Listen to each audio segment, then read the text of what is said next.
Hello everyone and welcome to It's Dangerous to Go Alone Season 38. I'm DJM and I'm joined with Kata. How are you going today? Hello everybody, that is me. I'm doing very well and I'm very excited to see what these two teams have to bring for the first round of Swiss. We're going to be watching Fearless Falcon versus Brawny Basketball.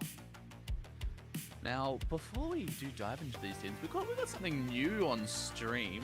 You can kind of see our faces. Hello. Yeah, that's us down there on the desk, and is that the palm? Yeah, you got the palm in the bottom right. You got the. Come on, we gotta keep something consistent here, you know. Mm-hmm. But yeah, these were done by Amber. Yes. Yes. So yeah, yes. we got our little. They're so cute. I love a little bounce when they talk. I am absolutely enamored with this. Well, we'll see this to come for future tournaments, but let's just dive into preliminaries round one. Welcome everyone to IDTJ. In case you aren't aware of how this tournament works, essentially it's a free agent tournament, so every single player you see today has registered individually, and we've put them into teams of relatively even skill levels. Obviously, it's not a flawless system, but you know, it's better than maybe solo queue where you get paired with 4 E-leaders against 4 juniors. Anything is better than solo queue, and you know, we're both staff members ourselves. I know, and both of us know how much effort goes into balancing these teams. So while it may not be perfect, it is as close to perfect as we can make it. Indeed, and the first match we'll be seeing is the Fearless Falcon versus Brawny Basketball. Brawny Basketball. How am I already I know these names are meant to stuff us up. Like, that's how they were designed, to screw over the commentators, but how am I stuffing this up over the first name? That's not a great sign of what's to come. We'll get there. You can just... we love the names designed to hinder the casters, but yes, we did take a look at those rosters, and the rosters here, we've got Splatdroid, Jext, Aloha, Slimeser, Neruko, Splat, and Cress, and I believe, I think Jex, I've heard, was top 16 in Fable as well.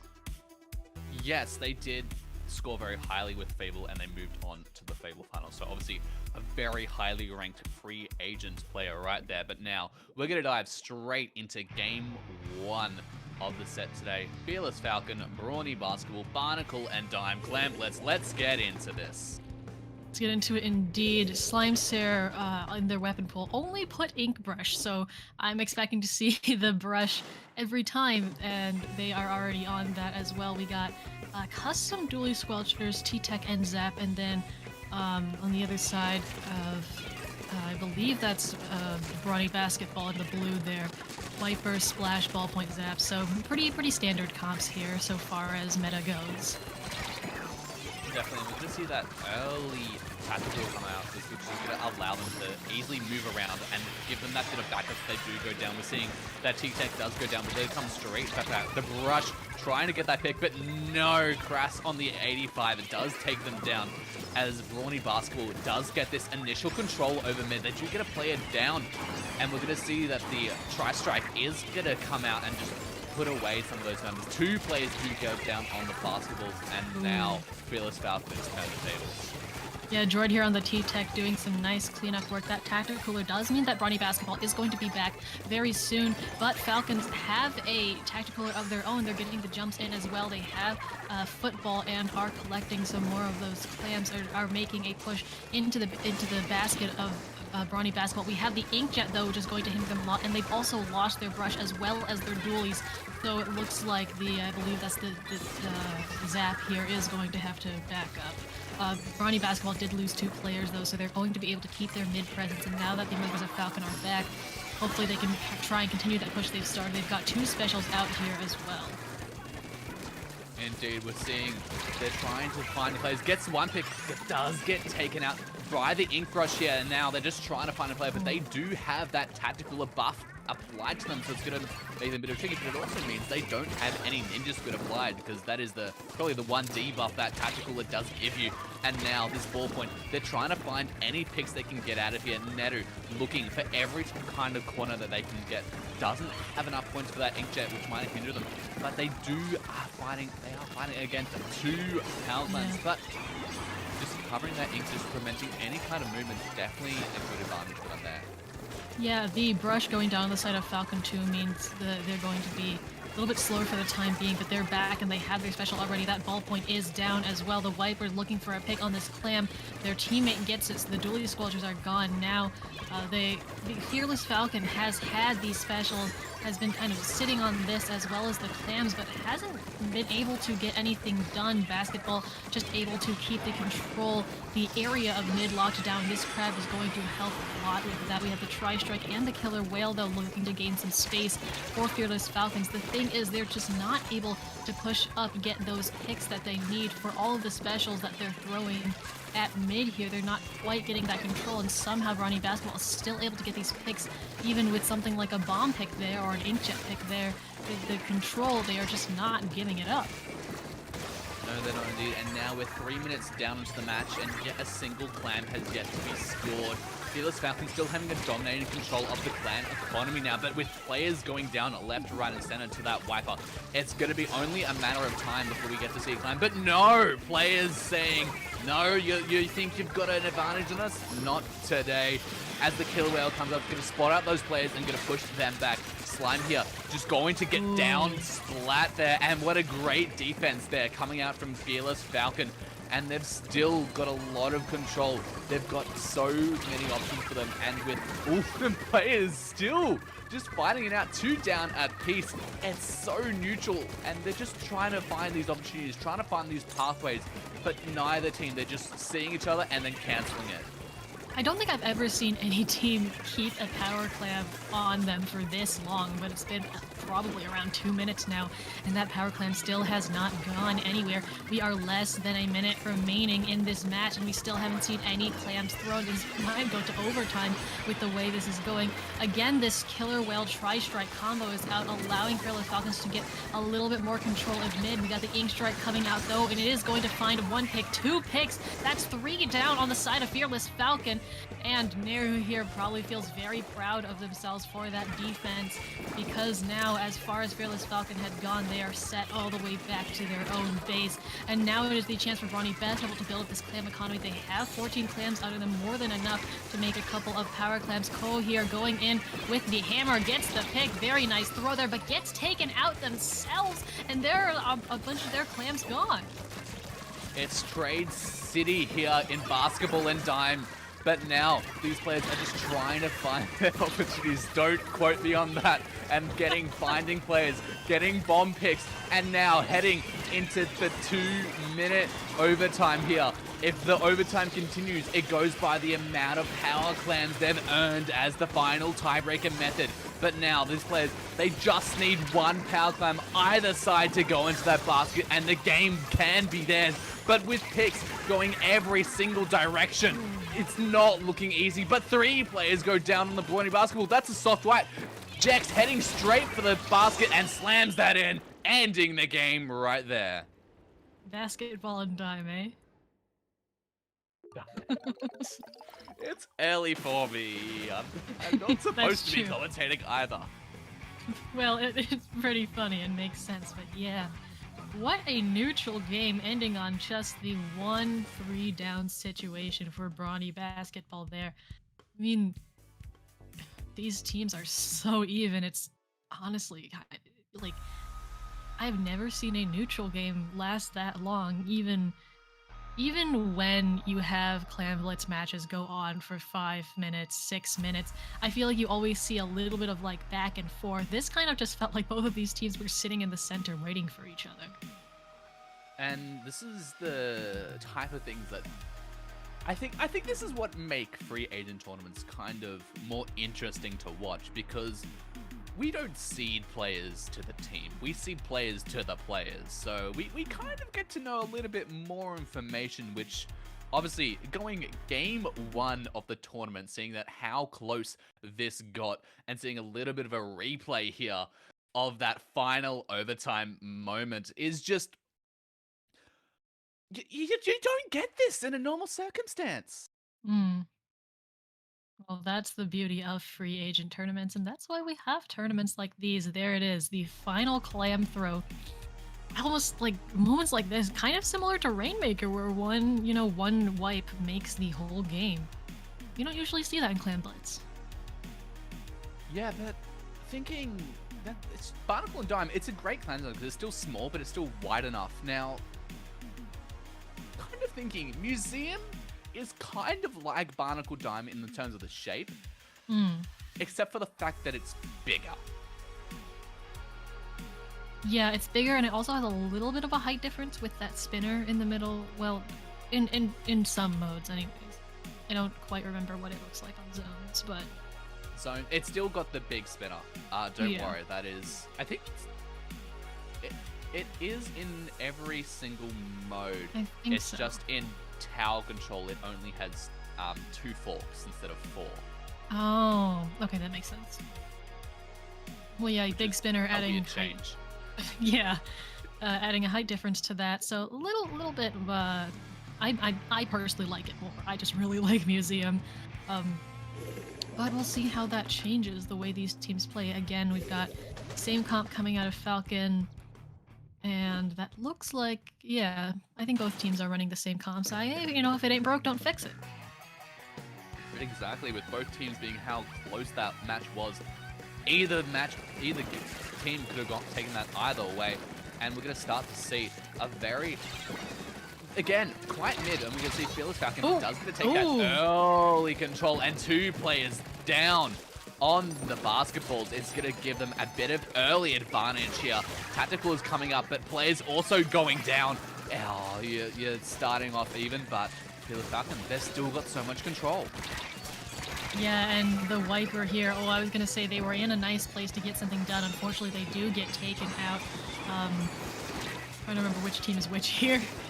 I believe that is Brawny Basketball in the orange there. But yeah, we got the Inkjet coming out, nice pick there.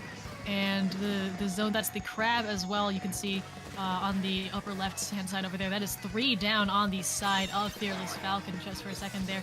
And somehow the Slime here on the Ink Rush managing to keep the fort held down, getting a pick as well. And that control has not flipped yet. There is still no penalty on the side of Fearless Falcon. The Ink Rush does get taken out, but now their teammates are here to hold down the fort. And there is the lead.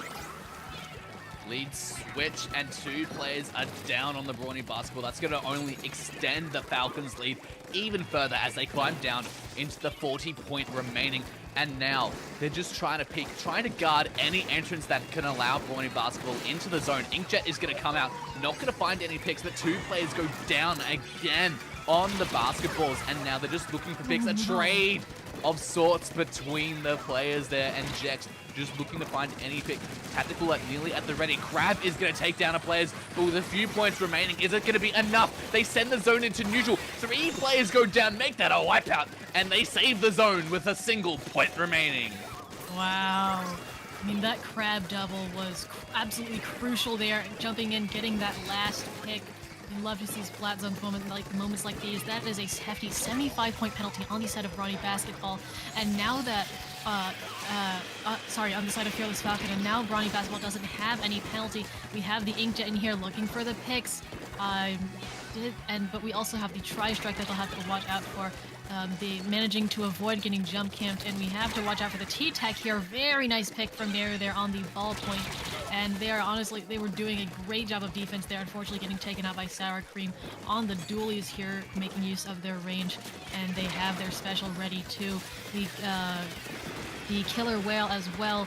This lockout again. I mean, Fearless Falcon just jumping right back on that, taking control, bringing out those subs, and now with Brawny Basketball 2 down and their splash gone as well, their highest painting weapon, it's going to be a lot more difficult for them to push back in. Indeed, and we're kind of seeing kind of a similar circumstance to what we saw in the last match, in the fact that Fearless Falcon having such a dominant control of mid, obviously this time being splat zones, works a lot more to their advantage, but with 2 players going down, this might be the opportunity for Brawny Basketball, but no, the basketballs also go 3 down, and that's going to be game going to the Fearless Falcon. Yeah, like you said, having solid control of mid takes down that timer a lot faster when that is the objective of the game. They didn't have to worry about throwing in clams or anything. They just had to keep that lockout going, and it worked out for them. Very nice job.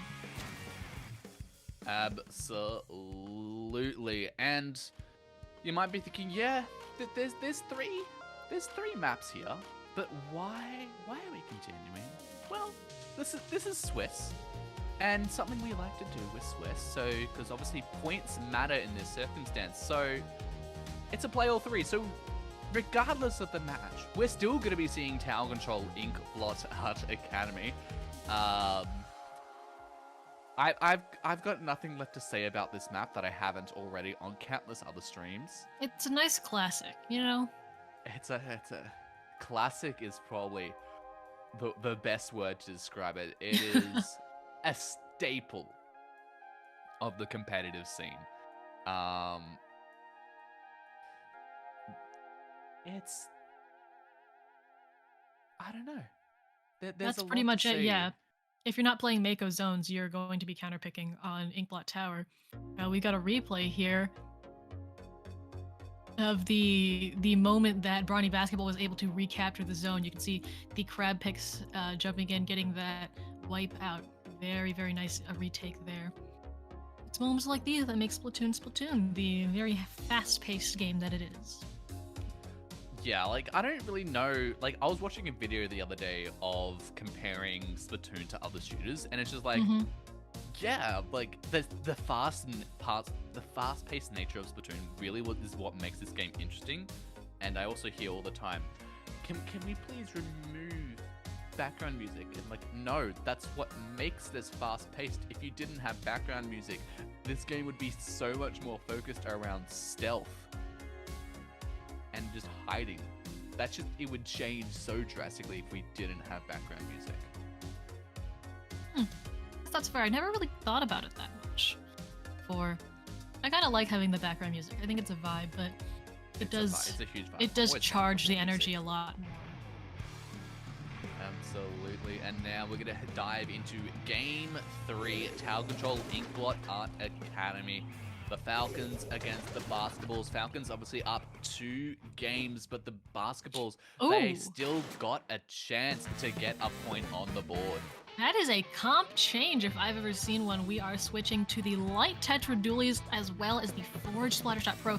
So we're going to be seeing that Zipcaster, a lot more aggressive there, and probably a lot more, running in and dying from the Tetras, but not necessarily a bad thing because Tetras are a great example of distraction. You can see they are already down, but that doesn't mean they're not doing their job. And that Forge is going to lend them a little bit more range, and the Booyah as well, hopefully going to help on tower. So I think those are definitely fair switches. Fearless Falcon first to take the tower here, but we already have the Crab as well as the Tacticooler coming out from Brawny Basketball, and that is going to shut them down relatively quickly. Again, we're kind of seeing a repeat of these past 2 games where Brawny Basketball is hanging back a little bit and Fearless Falcon surging forward, getting that mid control, but Brawny Basketball has their players up, and they are waiting to receive Fearless Falcon's push, which seems to have worked out for them. Both teams losing a member, but this Booyah Bomb hopefully going to help them clear out mid as well as the tower take. And overall, it looks like this strategy is working for Brawny Basketball so far. It is indeed. Like, they're having a lot of control, and now they just need to find these opportunities to get themselves in the spot. But again, going 2 players down isn't going to work to their advantage as Fearless Falcon climb onto the tower. They've already cleared that first checkpoint, and with 2 players going down again on the Basketballs, it's only going to lend to the Falcons' push as 3 players on the tower darting around that. Splatroid's going to try and take down that Crab, but no, you can't take a Crab at face value. Splat! Get in that as checkpoint 2 is cleared by the Falcons, and to make that 3 players go down a soft white. Splat putting in so much work there. Great kill streak coming from them, and just the fancy footwork and the maneuvers all working out very well.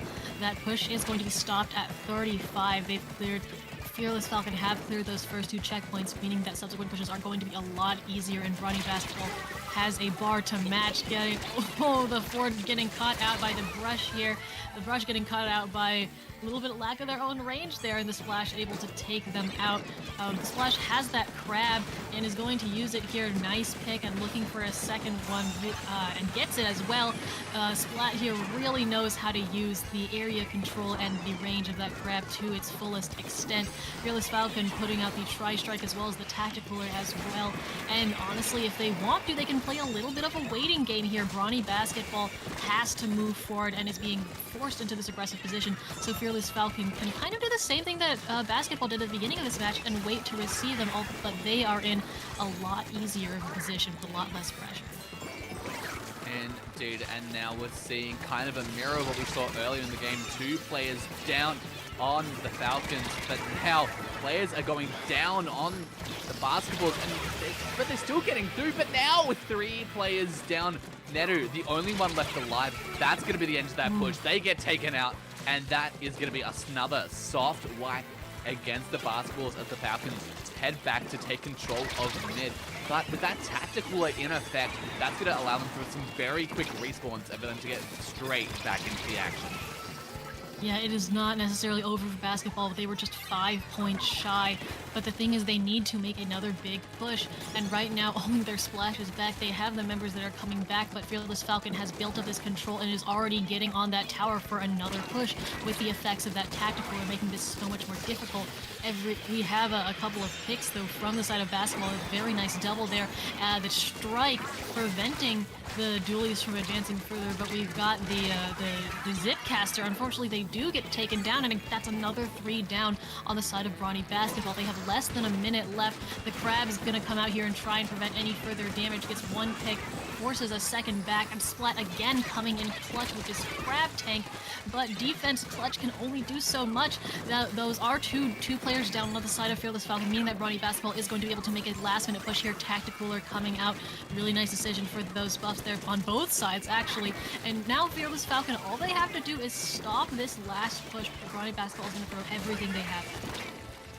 They're gonna have to, because if they want to get any points in the leaderboard, this is their only chance to do so. 3 players go down on the Basketballs, however, so it's gonna be a tough lead up for them to get back in, but getting those specials ready is gonna be the chance that they need. Splatdroid does have that Tri-Strike at the ready, backing up to try and get to use it. And now, with 2 players down on the Falcons, this might be the opportunity that the Basketballs need, but they're gonna have to sail this tower all the way into overtime. Yeah, they will. We have the crouching again. They've got 3 whole specials online, but there is the Tri-Strike going to force them off the tower. And that GG Tri-Strike means that one of their members can just hop on and end overtime. So that is going to be our set. Definitely a great way for the Falcons to start off their tournament run today, getting some nice points onto the Swiss leaderboard for themselves there. But obviously, 3-0 doesn't tell the entire story. Oh, not at all. A lot of these games were quite close, but like, you can't outlive that first match. That was incredible.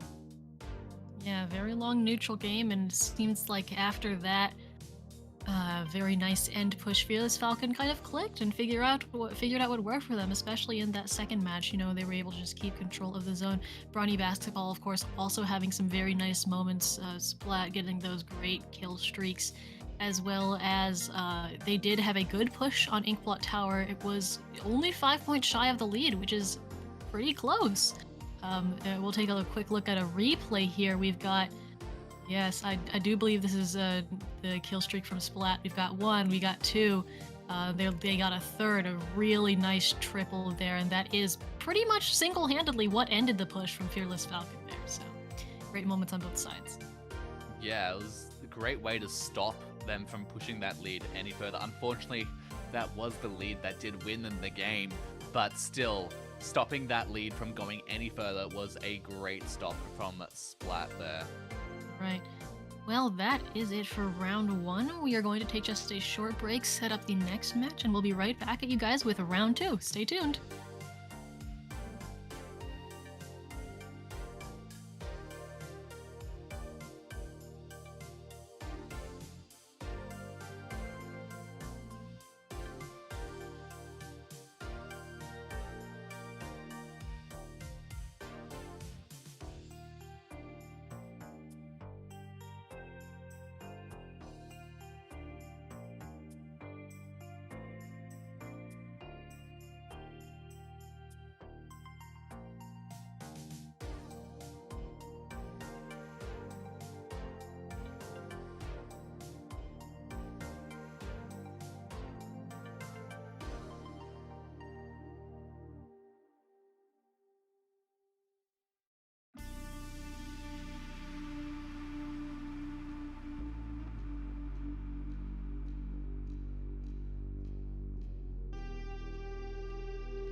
Hello, everybody, and welcome back to It's Dangerous to Go Alone season number 38. I am Cater, and I am joined here today by DJam. Hello, hello, hello, and it's time for round 2 of the Preliminary. Yeah, that thing. You think after Yes. doing 38 seasons of this, I think I might know how to pronounce the brackets of my own tournament, but no, that doesn't get any easier with tournaments, trust me. Just name them like bracket 1 and bracket 2, and that way it'll be less confusing. Oh, trust, I think I'll still find a way to stuff that up, trust me. Alright, well, we are going to be watching Imperfect Impudence versus Exuberant Electricity, and I bet that both of us are going to start messing up those names by the end of this set. On the side of Imperfect Impudence, we got Ego, Olmi, Space Seals, and Bluey. And I know Olmi, that's cool. I will say hi to them. Hello, Olmi. And then on the side of Exuberant Electricity, we got Candy, Rolo, Panda, and Gizmo. With a cool little butterfly next to their name. That's cute. Indeed. Oh, I'm just looking on the side of the electricity, and every single one of their members have got 5 weapons listed as they can play it, which is a decent list. Yeah, But it's very nice. It's interesting because obviously you've got a lot of picks to choose from, but generally, as the saying goes, you're a Jack of all trades, master of none. There was yes, that's the saying, but I feel like there was something. There was a something to that sounded different. Anyway, I'm going into my head. What isn't going into my head is game 1 of today's set. We're going into Rainmaker Scorch Gorge, and let's see what these two teams bring to the battlefield. We all love Rainmaker, Scorch, Gorge. Alright, looks like on the side of Imperfect Impudence, we got that Wiper Deca as well as a tent coming out, so that's going to be a lot of fun to see, especially here on Rainmaker. We all know how much fun tent can be when you've got that giant shield. We've also got Tri-Neos on both sides, and ooh, the tent already down, unfortunately. We also have a ballpoint on the side of the electricity, going to give them a good amount of range there. Already, we got a nice double, looking to be a triple coming out here. Candy going absolutely bonkers with that. Oh, with that ultra stamp, and already we've got a wipeout. That is a play that we absolutely love to see. That means electricity is already able to break that first checkpoint. Gizmo here going to pull out the crab, but somehow only on the tent does not go down until they've managed to take out the Rainmaker too. So this push gonna get stalled out considerably, and this Wiper here also gonna look for a pick, and oh, I thought that person fell off the map for a second, but they didn't. So this push does not go past 59, but an explosive start for Exuberant Electricity right there. And Panda here is actually going to come in and keep the Rainmaker at this spot. So this position is going to be maintained for a little bit. Indeed, having that advantage, just to be able to keep that Rainmaker there. Great use of the Tricelops there just to quickly get those flats in. Tactical again going to come out from Panda, which is going to give them lots of opportunities to quickly respawn if they do go down. Rainmaker, although, does get reset back to the center of the stage, which is going to halt the Impudence's push. But 2 players down is going to halt it even further as they're going to try and look to find any opportunities they can to get it. Yeah, Electricity's picked up that Rainmaker again. The Wiper coming in from the side here to little bit flank and gets some nice picks. Gets 1, gets 2, does get taken out themselves. But that means Electricity is 3 down. They get a couple more points on the board. But now it is the turn of Imperfect Impudence to pick up that Rainmaker. They've got the chance. They've got mid. They've got to watch out though for all of the specialty. Ballpoint has that inkjet, and that is going to be dangerous. Electricity is 2 down though. Impudence has a little bit more of a chance to push in. They've just got to sidestep all of the crossfire that is coming their way. We have the subs, and oh, that is cool. Whoa! Oh my goodness, that is another triple. This Zuka going for the 4th. Gizmo has to back up very quickly. That Rainmaker is rocketing directly towards the checkpoint. We have, I think somebody was behind there for a second, but they are able to break through that checkpoint. Roller here getting single targeted. We are getting triples galore this match, and that Rainmaker is going to keep going. That is the lead. Flip to the side of Impudence by just a couple of points, I think. By 2 points indeed is going to be the split between these two teams. Oh, and with both checkpoints cleared, we're back to your classical Rainmaker, but with such closeness between the two. Yes, indeed. Rainmaker has reset. Both of these teams are back in mid. Impudence has one member down, but that tent is coming back. They have a good amount of presence. Candy again wreaking havoc with that Ultra Stamp. Does get taken out though. Gizmo's down as well.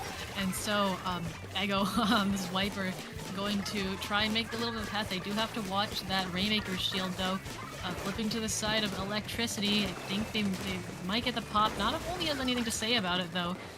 They do get the pop, but that Rainmaker just chilling here. I've never seen a tent exactly sharp like this before. I'm not entirely sure what their plan is here. The plan is hide and go seek, and now just anyone should try and find the crab. It does take out that tent now, and the hammer takes out the Rainmaker. 2 down a piece. Ego just desperately trying to avoid that hammer, but Candy doesn't allow them a moment's breath, taking them out. And now Electricities, they do have 2 specials at the ready. That Tactical does come out now, and the Rainmaker is going to push towards them. But now they're going to need to get some picks. They're going to need to get some takeouts.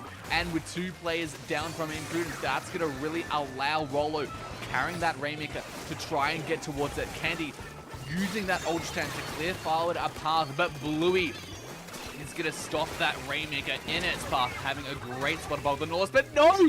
Just gets cancelled out by that Rainmaker pop, and now the lead is switched. They're heading towards the tower, and now that is stopped by the try. Yes, that is a wipe out on the side of Electricity, but I think that is a fair price to pay for that push all the way to 10. I mean, I'm not even sure how the Rainmaker got that far. I feel like I just looked and they were already over the shoulder of Imperfect Impudence. So now we are in overtime. This is their last shot. We've got the Tactical coming out. Candy there. Oh my goodness, on a roll, trying to get something done there. They do get taken out. So does Gizmo. And that Rainmaker's doing everything they can. That Crab, though, says absolutely not. That is going to be our first game. Oh my goodness. Wow, these teams are coming out swinging. Again, starting off the round so very close.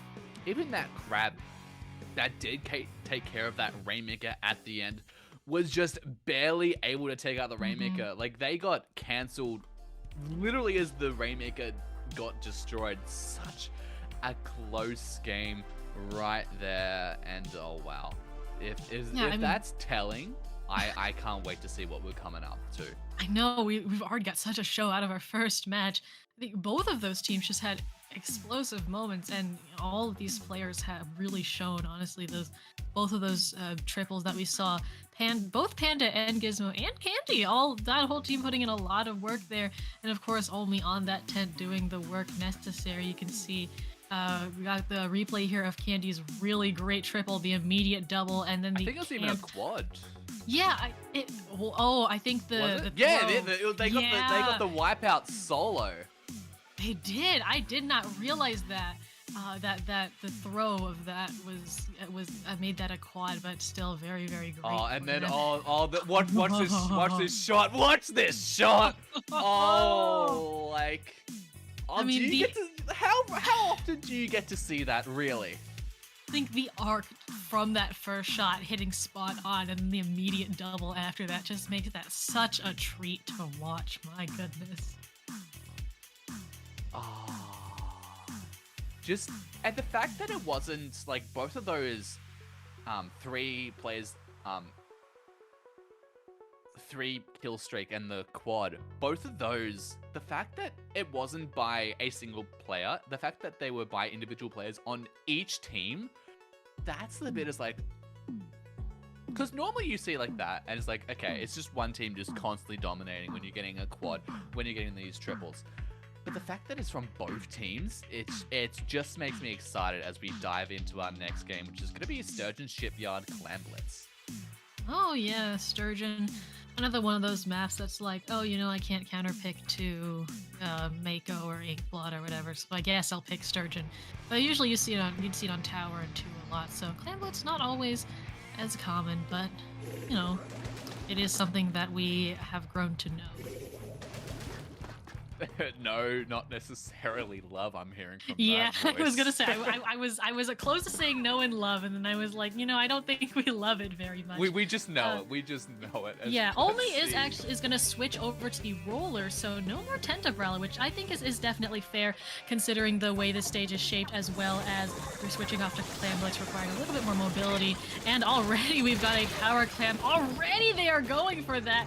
Not quite gonna pay off, but the rest of Imperfect Impudence is following close behind. 3 down, 2 on the side of Exuberant. Oh my goodness, they are absolutely going for it. Already they are throwing those clams and got that down to 50 and counting. The Nautilus here also putting in work, saying, you can't do anything. Still managing to get a pick, and still clams are getting thrown in. I don't know where Impudence is getting these clams from, but they are getting the jumps in. Ego coming back, trying to get a couple more in, and Only they're going for the jump camp. Doesn't quite get it. That's 3 down now, but already down to 32 within the first minute of this game. Giving a new meaning to going in strong and going into hard, especially the fact that that's the start of the game where it's harder to find more clams. They don't spawn as frequently, but a trade between the 2 players there. But Ego gonna pick up the clams, and now 3 players are down on Exuberant Electricity as Ego, looking to find some more players, sees the jump, takes him out, and now looking to find even more clams and further their lead just that middle further. Yeah, honestly, this comp working out really well for them. The sheer power that every single one of these players is able to put out individually is working out really well for them. That is 2 down, but Impudence does get that second clam in. Only has a couple of clams. Not sure if they're going to be able to go on their own. I think they were thinking about they are forced to. They get 2 picks before they go out. That is the power of the roller. Candy here on the wiper, as well as Rolo. Both of them getting the space mid back, trying to get it back, and Rolo's got in a position for the teammates to jump back as well. They have to watch out for these missiles though, and they have a couple of specials on their side. Ego here also looking for the pick against Panda. Their range winning out, but Candy going to dive in and say absolutely not. There is the hammer pick. I am loving how Candy has been using these hammers so well. It's incredible. No amount of range can stop the hammer when it's coming straight at you. As we're looking at the Electricity, trying to make yet another push onto this map, but able to get stopped right there, and Gizmo with the triple right there. And they've got the Crab also ready for them, trying to get that squid roll, but does get taken out by Bluey's Nautilus as they're just trying to find any opportunity they can to head into the base. And we do see that they have another Crab yet at the ready, thanks to that Tentacle is going to keep that special up and running. And now 3 specials are ready on the side of Electricity, and Omi just trying to stop here. Crab, come in again, not going to allow them, and going to take out Space Shields as well. And now Electricity, they're looking to get their first push underway, but gets taken out, but then they get taken out. It's Take Out City as they're just trying to find any opportunity to get that clan. Yeah, they are looking for those clams. They get it in. The thing is, they've already got 2 players down. They just don't quite have the presence that Imperfect Impudence did. They don't have a way to continue getting those clams in with their players down and clamless. So unfortunately, that push is not going to go any further. Only on the roller again, getting those picks. Rolo having to pop the inkjet here, and still unfortunately getting taken out. Ego does also get taken out there. Only looking to get a pick, but one of their teammates gets it before them, and this shape of Sturgeon Shipyard is really lending itself so well to Omi's weapon pick there. 1 pick, looking for a second there. They might not quite get it, but they are pushing those members of Exuberant Electricity so far back right now. Space Seal's trying to shark, but you can't really shark with the attack cooler buff applied to you. And now Candy here does have that hammer at the ready that we've seen so many times against those picks, and we're gonna see so many more, but does get taken out without letting a player go down themselves. And now Ego just trying to find them. They see people with the 10 missiles. He's gonna displace those players, and now we're still just trying to find any opportunity. Seeing all the power clam does come out. They do get taken out by the inkjet, and now a wipeout. That's gonna allow the Electricity to get a lot of points onto the board if they can get the clams. We're seeing they have 20 clams in their economy now, and Rolo just trying to make lanes for them. And now we see the power clan comes out, the hammer comes out, the splats come down, and now this could be the moments that Electricity are looking for. The pick on only. Rolo's getting everything in they can. There's another pick. Gizmo's able to get that in. We have the jump coming in, but Ego is here to clean it up. Ego gets taken out as well. We are 44 to 32 right now. Candy's doing everything they can, but they can't throw clams and Splat at the same time. That basket is going to close. Overtime is going to finish. Just a few clams away from that lead and that last-ditch push, but that second game is going to go to Imperfect Impudence.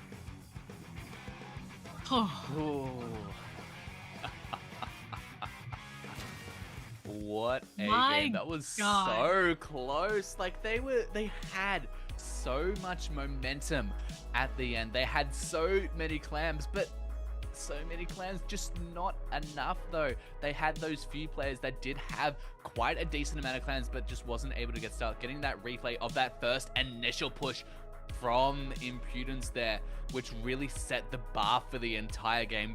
As we said, went in strong, went in hard, just getting constant splats, getting all the way down to 32 was a great way for them to start off that set. And now, obviously, seeing that final. Now we see the very there. end of the game. So we're kind of like bookending this game. You can see the replay of the very close to the end with Electricity. First off, Rolo getting this Inkjet pick and that following into the wipeout. Then they were able, they had to gather themselves very quickly and go for that last ditch push. Wow, I'm kind of curious where we're gonna see this go now into Make and Mart splat zones. I don't know, because we've seen that they both have kind of they can both really control mid, which is really what all splat zones is about. How well can you control mid? How well can you shut out your opponent? And we've seen that both teams can kind of do that pretty well. I don't know. Yeah, neither do I. And of course, Mako Zone's bread and butter of the competitive Splatoon community. Everybody knows it. A lot of people love it. I can say we know it and we love it. As opposed to Sturgeon Shipyard. I do want to see, I mean, I wonder if Omi will pull out that roller again, because rollers seem to work very, very well for them. You can see them using all of the geometry of Sturgeon Shipyard, and Mako has some similar ramps. I mean, we know that Tri also works really well here, weapons that can camp those ledges, and so I think it might be fair. Of course, they could also try and pull out the tent again if they wanted that shield, so we'll just have to see. They are gonna, ooh, we got the big boy roller there. And ooh, we got double splash, tri-slosher. I don't remember, I can't tell which one of the bow weapons that is. I don't know which one you're looking at, but It sure is a weapon. Oh, I think that's the tri-stringer. Okay, and that is going to afford them some range, and of course these splashes, insane amount of paint. And then it looks like Imperfect Impudence is going to stick with that same comp they had. Ego, of course, on the wiper. Oh my goodness, the range on that just absolutely obliterating Rolo. And Panda as well. Again, Ego on the aggressive, the kill streaks. And now we have Imperfect Impudence with this early take here, and only making full use of this roller, the Ink Rush, the Ink Storm as well. Let's get taken out. We have the Killer Whale coming out for Exuberant Electricity, as well as the Crab that's going to give them a lot of area control. They just have to make sure they don't get cancelled, especially by all of the firepower from the knot here. Indeed, and they got that second crab, which is going to set the zone into their favor, giving a 46-point penalty, which is a good position for them to be in. Candy now just trying to find the players, trying to find the picks, does see the Norlis, nice. Does take them out, and now Electricity, they're setting themselves up for a good push, but now they're getting pushed away. Look at all of the firepower coming towards Gizmo. If you're in their position, you're feeling very panicked, and a good decision to back out there. Oh, we'll be trying to get the 1A, doesn't quite get it. Candy getting a nice little trade there. That is the power of the Tri-Slosher, and Gizmo here has another crab, is able to push Ego way back there. That is the lead for Exuberant Electricity. We've got the Ink Storm coming in for Impudence there is going to give them a little bit of space, but not a lot, as that timer is already down to 20 and counting. The missiles are going to come out, the tactical or the killer whale on the side of electricity. Everything is going on here, but Seals is Space Seals all the way on their own, and but that is 3 down on the side of Exuberant Electricity, 5 remaining on that zone, and the zone flips. 71-point penalty on the side of Exuberant Electricity is a lot to work through. So many points to 2-3 indeed now. We're seeing Candy here with the Tricells trying to find some picks. Does get the trade against Omi there, and now both teams are just trying to find any way. The Crab does come out and the Tactical are on the opposition, and now they're just trying to grab, but the all goes down to the killer whale there, and maybe a bit of damage from the Crab roll there. Not exactly the thing you want to see, and now gets taken out by the Rollers. I don't say this often, but the Rollers rain there, just giving that little bit of extra damage there, and now the Impudence, they have the advantage, they have control. Now they just need to keep it. But with going 2 players down, that might be tricky, but they do both have their specials at the ready, which can allow them to that bit of extra time. But now, with the Crab onto the zone, that's just going to push them away, and now they're heading away, and the zone is going to lose control, and that is going to be a zone. Oh, the rain's going to keep it alive. Yeah, that was a really nice rain pop from Omi there, and they're going to come in and take that zone back. No penalty applied to Impudence. That timer is continuously ticking down. We are already at 25 and counting. Nautilus here just keeping in control of the zone. I think the double rain, honestly, is helping a lot somehow. You know, you don't expect double rain to be a game changer, but at this point it could be. 6-5-4. We have gotten the lead, and that is the KO. It's not often you can say that the rain saved the game.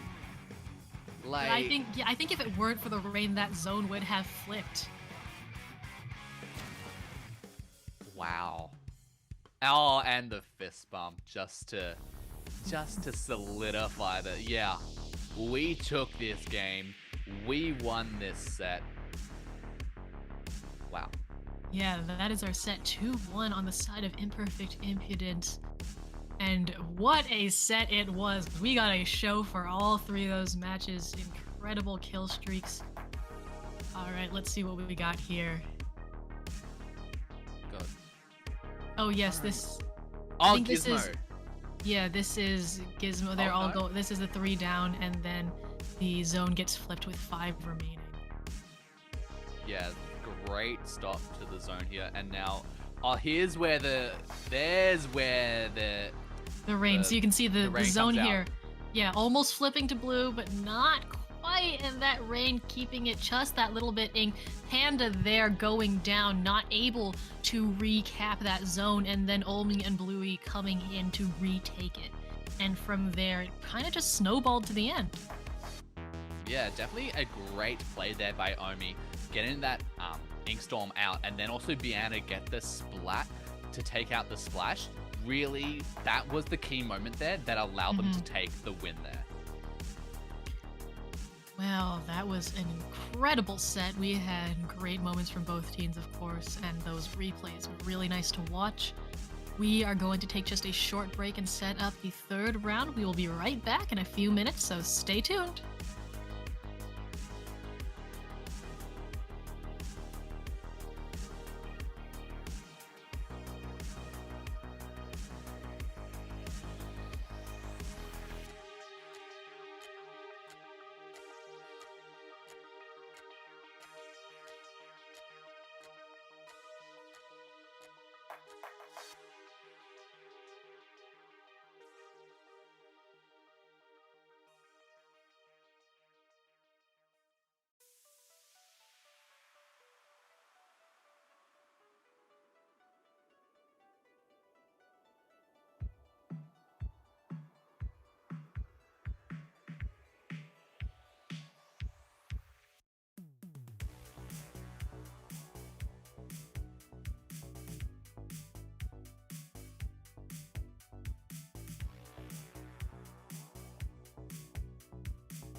Well, hello everyone and welcome back to It's Dangerous to Go Alone Season 38.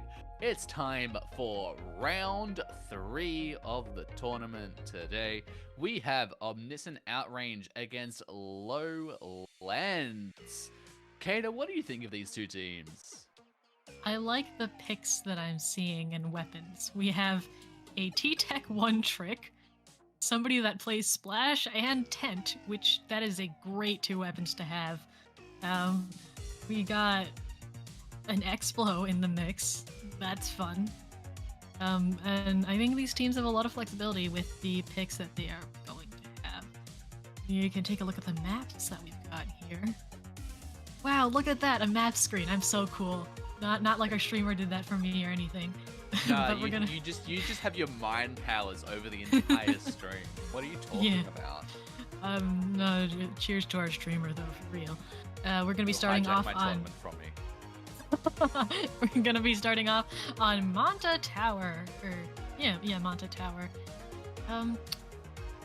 We know this one from 2, but they've made some small quality of life changes to the map, which are quite nice. Yeah, it's definitely nice to have the wider alleys, particularly closer to your spawn. Gives you a bit more opportunities to have a few more skirmishes instead of just getting chugged out by a hammer. Especially on something like tower control. Allows for a bit more counterplay during that options. And I'm kind of curious because we saw from the weapons before, if that'll come back up. I'll control it now. Oh. Okay, it doesn't work for me. Come on. Come on. There we go.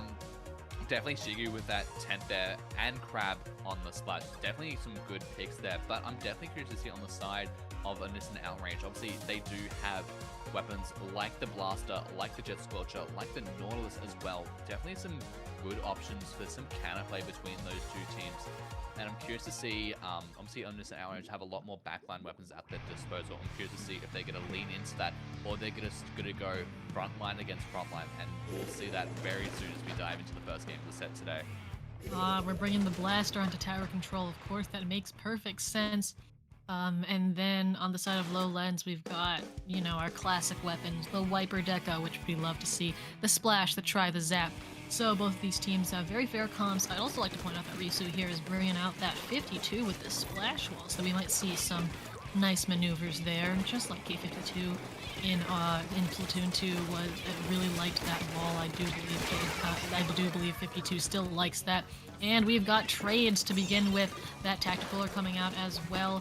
Omniscient Outrage going to be the first to take that tower here, and you can see they're trying to get control over the top bunker here, as well as using cut to their advantage. Checkpoint 1 goes down without too much fuss, but of course that's how these things usually go. And we've got the Rain coming out here, getting some, trying to get some area opened up, as well as a Crab, and we've got an Inkjet popped from Lowlands as well. So nothing crazy happening yet. We have some of the specials, but these teams are just warming up indeed. Shiga here just going around using that flanker to their advantage, trying to find any picks, trying to find any players that they can. They're just dancing around, just trying to find any ways to come in, and Mr. Outrage does block now that flank as Lowlands start to get a push going of their own. Bit of a skirmish there between the Blaster, but they do get that pick there, and that's going to allow Lowlands to get that initial advantage over mid with a player down on Lowlands. Yes, indeed. We've got the Killer Well coming out as well. Pick on Bunker there, and we have the Tacticaler as well. So both these teams are scrambling for it. The lead is going to flip to Lowlands here as they're able to push the tower and get it all the way to checkpoint 2. This mist is coming rather in handy for this try. I think that second checkpoint is going to fall here, and now here is where it gets difficult and just a little bit snowbally if you don't stop it, and the tower gets into this lower portion of the map here and get really, really difficult to stop it. The Blaster here in a really nice position, but unfortunately does get taken out. We've got 3 members now on the tower. That Tacticaler is on the tower, and everybody's got the effects of it. We are in the single digits, and that is the KO for Lowlands. That one push starting to turn into a snowball and powering through. Definitely a great counterplay there from Lowlands just getting those picks just under Outrage. They did have that initial control of the map, but Lowlands just being able to get those picks and get that control over mid and push that even further and just allow them to take control, like a dominant control of that game. Yes, very nicely done. We're going to be moving on to Illtail Alley Rainmaker, which is... It is a map and mode combination that you can play in this game, and I don't know if I should say anything else about it. What? Not a fan? Not a fan of the longness of this map? It's long. I mean, you could It's the length long, of this yeah. map. Yeah, it. I mean, it's fine, I guess. I personally don't really like it that much. It's just like there are better places to play Rainmaker. I don't know.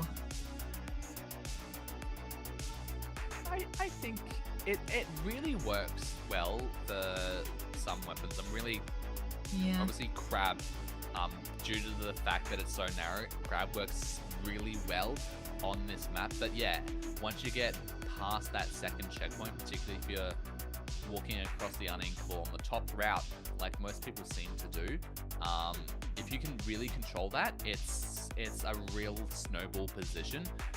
And judging from how well Lowlands was being able to control that counter push, we'll probably see a similar play come out for them. But that's not to say Omniscient Outrage is going to pull out something of their own. Obviously, they have that Nautilus, they have those Gals, two very powerful weapons that can really be the cataclysm for a push. Yeah, totally. I think if they continue to have the comp that they did, and you know, I think it would be a fair comp to keep, especially the power from the 52. Be really nice for those fast kills, and of course, in Rainmaker, you want to be able to take that off as soon as possible. I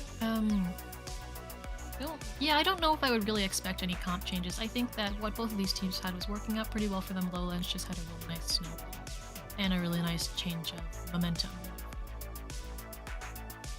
Indeed, like, because of how quick that match went, I'm not too sure what we're gonna see out of this. Because obviously, as you said, it was a bit of a snowball. So,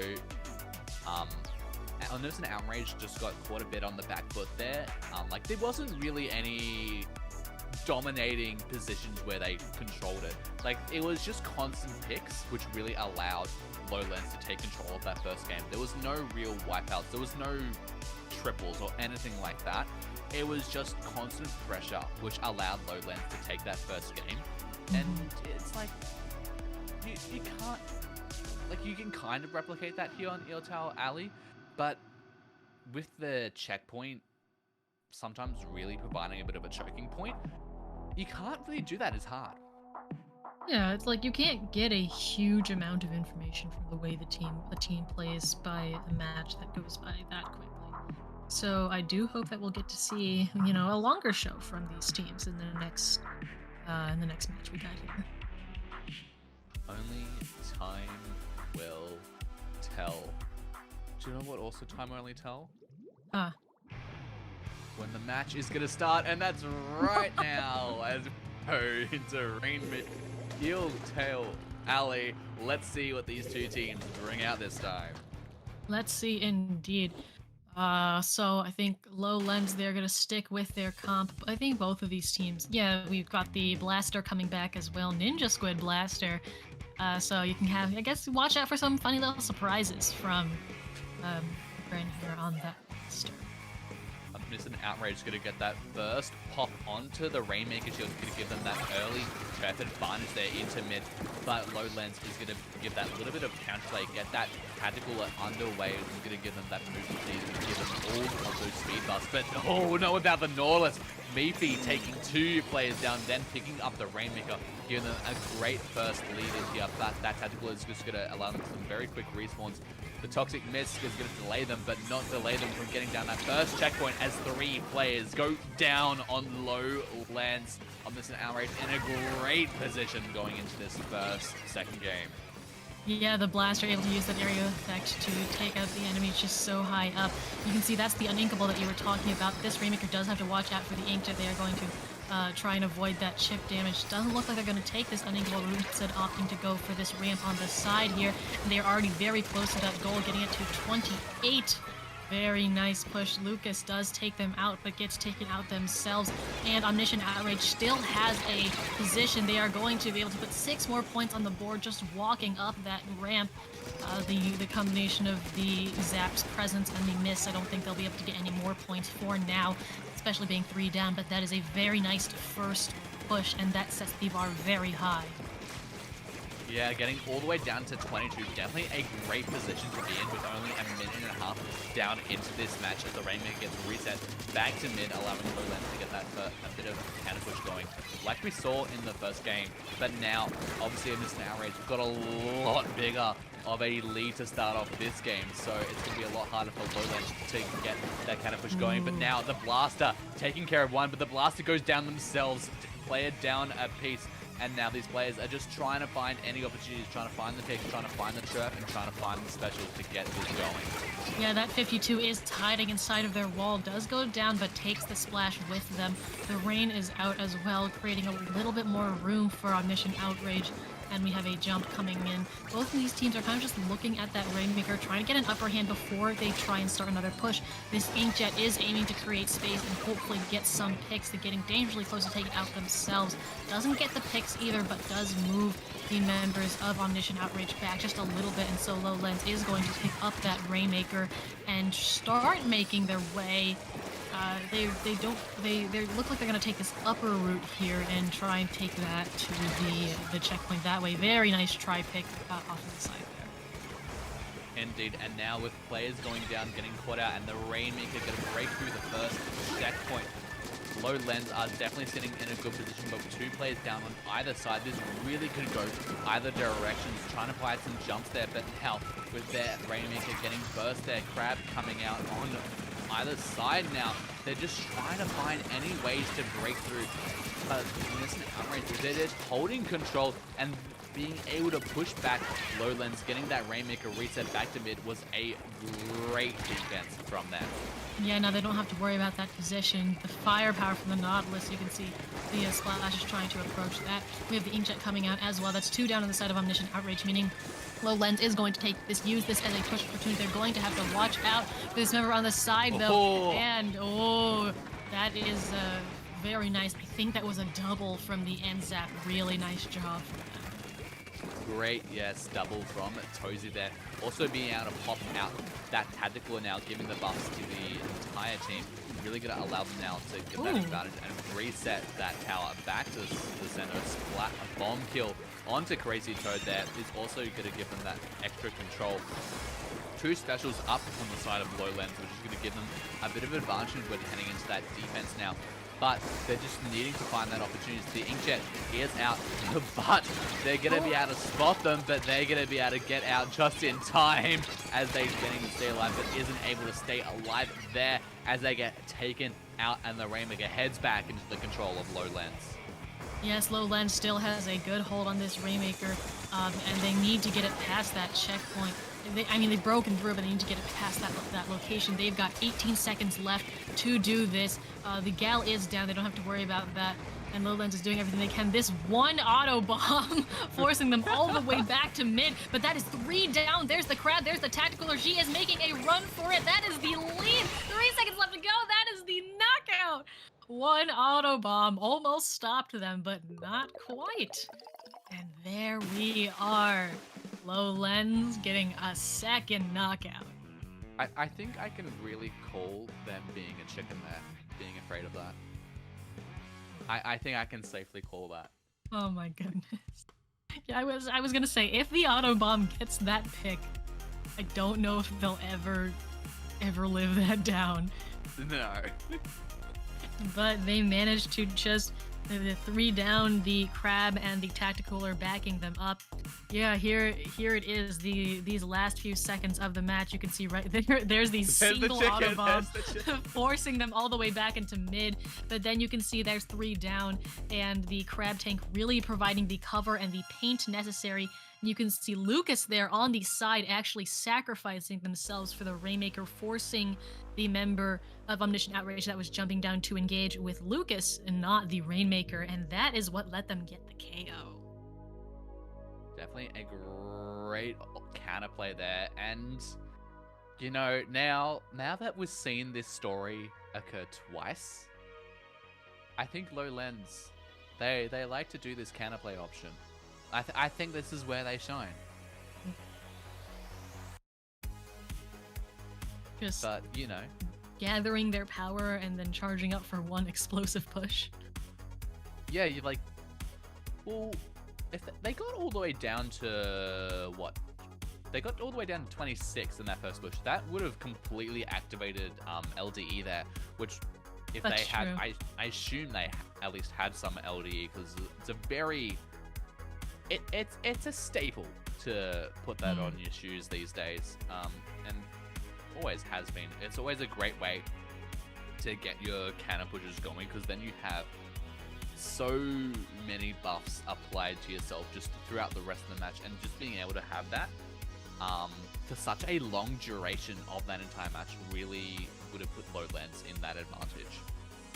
Yeah, I think as soon as you start going below 50, right, those buffs start to scale up when you have LDE. Yes. So it's a really useful ability to have. Absolutely. Well. But now heading back to the museum, this time on Clam Blitz. You know, all of these matches are very much they're very counterplay heavy. They're all very much, you have to take your objective and then push it straight through. Obviously the main difference with Clam Blitz, it's a lot more individually focused, so we'll probably still see this counterplay option coming out from Lowlands, but now that Omniscient Outrage, they've experienced this twice. Like, the first time was like, yeah, okay, this happened. It was very snowbally. Second time, same story. So Omniscient Outrage, they know kind of what to expect that Lowlands is going to pull, and we'll probably see them, maybe they could change their weapons to maybe provide a bit more of a defensive option against if they do get that counter push going. Yeah, they want to be able to stop that. The thing is, the openings that Lowlands has been making have been like 3-down wipe type situations, and trying to just not give Omniscient Outrage any time to recover from that. So they kind of want to like prevent that from happening in the first place. Well, yeah, dying is kind of Yeah, not great. it's kind of unavoidable in this game. It's like, it's gonna happen, and you gotta like figure out what happens once you do it. Unless you're like an E-Lead or something, and then maybe you can expect to be like, oh, I'm gonna stay up in my one perch. I know that's not how E-Leaders actually play. E-Leader tips coming from non-E-Leader players live here on the dial. I remember Don't like, I die. used to like fully play Anchor. I used to like fully play Heavy, and I'd be like, if I'm not getting -1 deaths every match, I'm not doing my job correctly. But dying is going to happen even if you're an Anchor player. So being able to come back, being able to stop whatever push is barreling directly towards you. Oh, is that a 96, Gal? It is a 96 gal deco at that. Definitely a vast change there coming up from this Outrage. Is going to provide them with that Kraken, which can be really well placed if you get that onto that bridge. Obviously, and also you're going to see wider than early swings coming out from this Outrage. It's going to climb all the way onto that ramp there. But now going back into mid, heading into the fight for control over mid. And with 3 players going down on Lowlands, this story only continues to repeat time and time again as Omniscient Outrage get the initial control of the match and get that basket popped open. Yeah, that basket is wide open. We got the big bubbler you saw there, as well as the Inkstorm is forcing the members of Lowlands back. That push, though, has no follow-up, as a couple of the members of Omniscient Outrage do go down. We've got the giant Octo Kraken coming in here, just chasing this power clamp. They try to shield off their jump, with that wall does not quite work out for them. But like, I guess the fear that it must strike to have a giant octopus when you have a giant target on your back in the form of a large football is not something you experience every day. Now the Reef Slider coming in doesn't quite get the pick, and unfortunately gets picked off themselves. Omniscient Outrage also has another power clam as well as many additional clams, 16 in total. I think that was a missile pick though, right there. A double missile pick. Really? Wow. I mean, you know, missiles still in the game, still give you some nice opportunities, and the Crab also getting a pick as well. This Shigu here with the power clam. One power clam goes in, some small clams, and it looks like that power is going to go in as well, bringing Lowlands all the way to 45. They do have two down. That Reef Slider not quite going through, though, and Crazy Toad jumping out. But oh my goodness, Lucas coming in with the sneaky extra 4 clams, and not quite escaping, but getting very close, taking them all the way down to 33. So, a little bit earlier in the match where Lowlands, you know, kind of charges up and goes for all of the points all at once, and now Omniscient Outrage has to recover from this, but they have time. They have more than half the match. They have the specials, so they're just going to have to watch out for all of these missiles coming out, and Crazy Toad actually going down as well. Yeah, it's really a bit of a different situation now. Oh, Risu getting a little bit caught there on the ledge there, as now in this narrow range, they're trying for another push. In goes the power clam, but this time they have a few more clams to pick it up, but they don't have enough to get the lead. They're going to have some players come back, but with 3 players going down on the side of Lowlands, this is a great now opportunity for Outrages to try and find some pick. The jump comes in. Are they close enough to get it? Oh, just...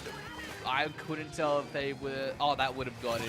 It would have gone in. They were just a little bit to the left. Yeah, Risu here does get a pick. Not quite able to get it. So we're all the way 49 to 33 right now. So I think, what is that? 3 more small clams and a big and a power... the power clam would take off the 20 penalty, and I think 3 more clams. No, not 3. Whatever. No, I'm not... I can't do math while watching Splatoon.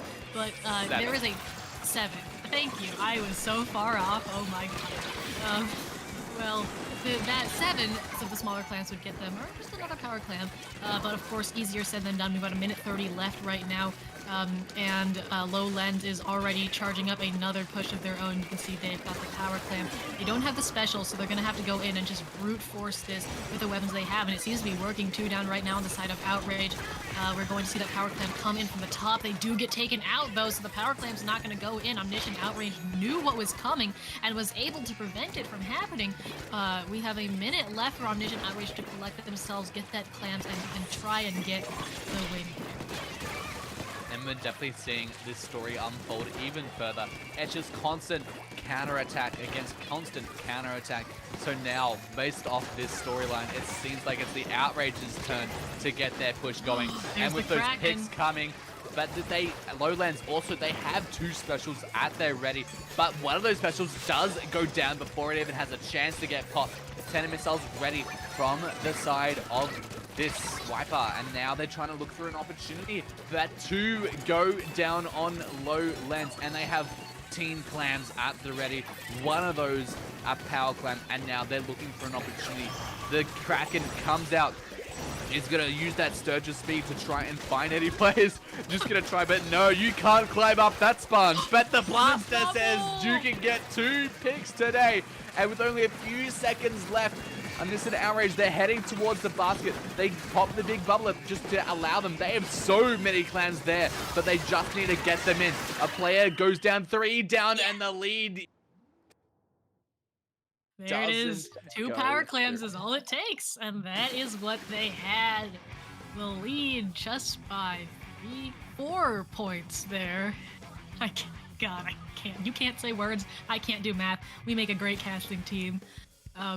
But wow, what an end to this incredible set.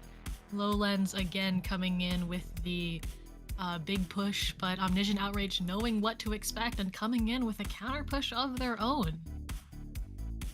Indeed, and you know, this match, this set, really has been kind of predictable in the fact it's just constant counterplay against constant counterplay. One team pushes, the other team pushes, and it was just that way. It was just like which counter push had the most effect. obviously for the first 2 matches, There's Lucas's 4 clams.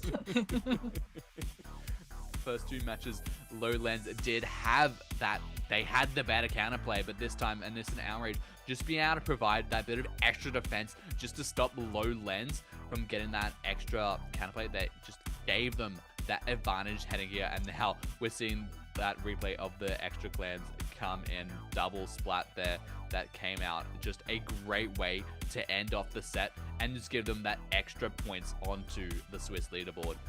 Absolutely. I think the play of waiting for the big bubbler here as well and just getting both of those clams in, because you could see I think the second power clam was also thrown up from where they were, and if they hadn't waited for that, they might have gotten shot down mid-jump, or you just not have been able to provide their team with that cover. So I think that was an incredible play from Gren right there on the blaster, really bringing home that end game.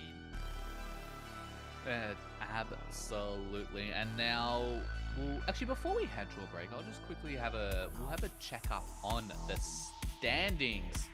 Yes, we will. Seeing at round 3. So, how most of the matches have been reported.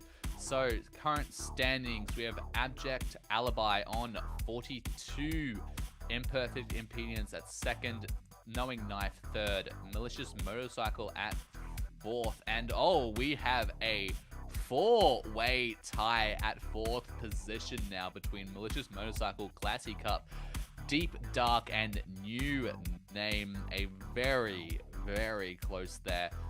It's going to come down to the final game to see, because remember, the top 4 teams will be moving on to the top cut. So having a 4-way tie at 4th, they're heading into this final round with a lot on the line.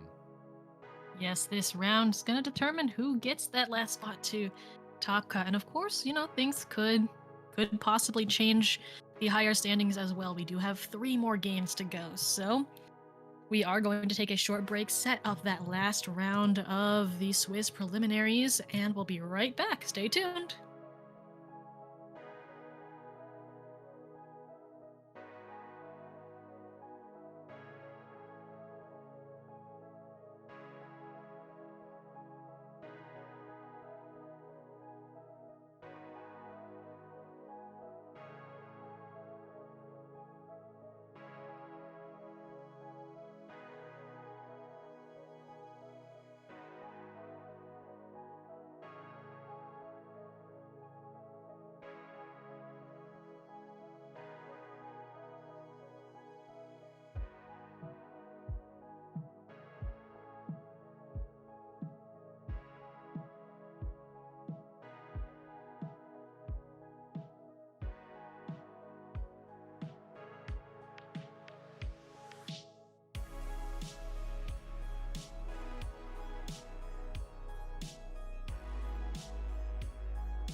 Hello, everybody, and welcome back to It's Dangerous to Go Alone, season number 38, round 4 of the preliminary Swiss rounds. If you're just joining us, I'm Kater, and I'm joined today by DJam.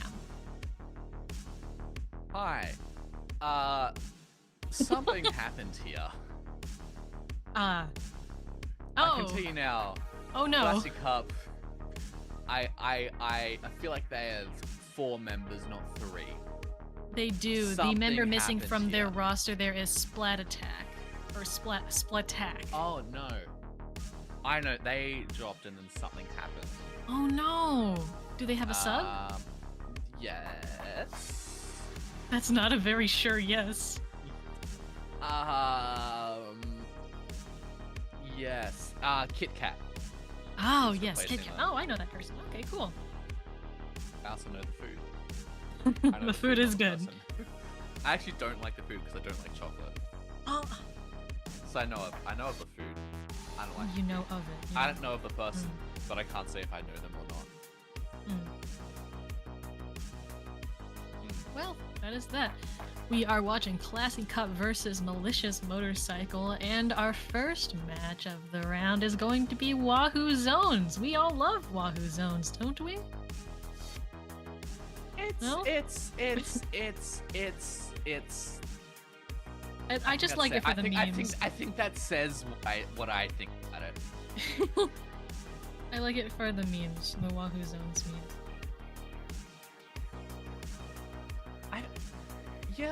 I think for off the dial, our meme is Wahoo Town Control. I don't know why. We have emoji for that in the Discord. I can't remember why. It was so long ago. I think it's the we had Splatoon a 2 1v1 Wahoo tournament Zones. on that for a while. Yeah. Anyway, let's talk about this. I do It's probably love more- the weapon pool of Hydra Heavy and Paintbrush.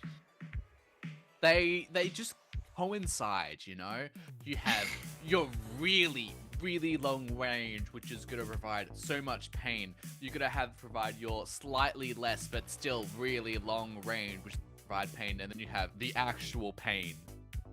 Ah, I see.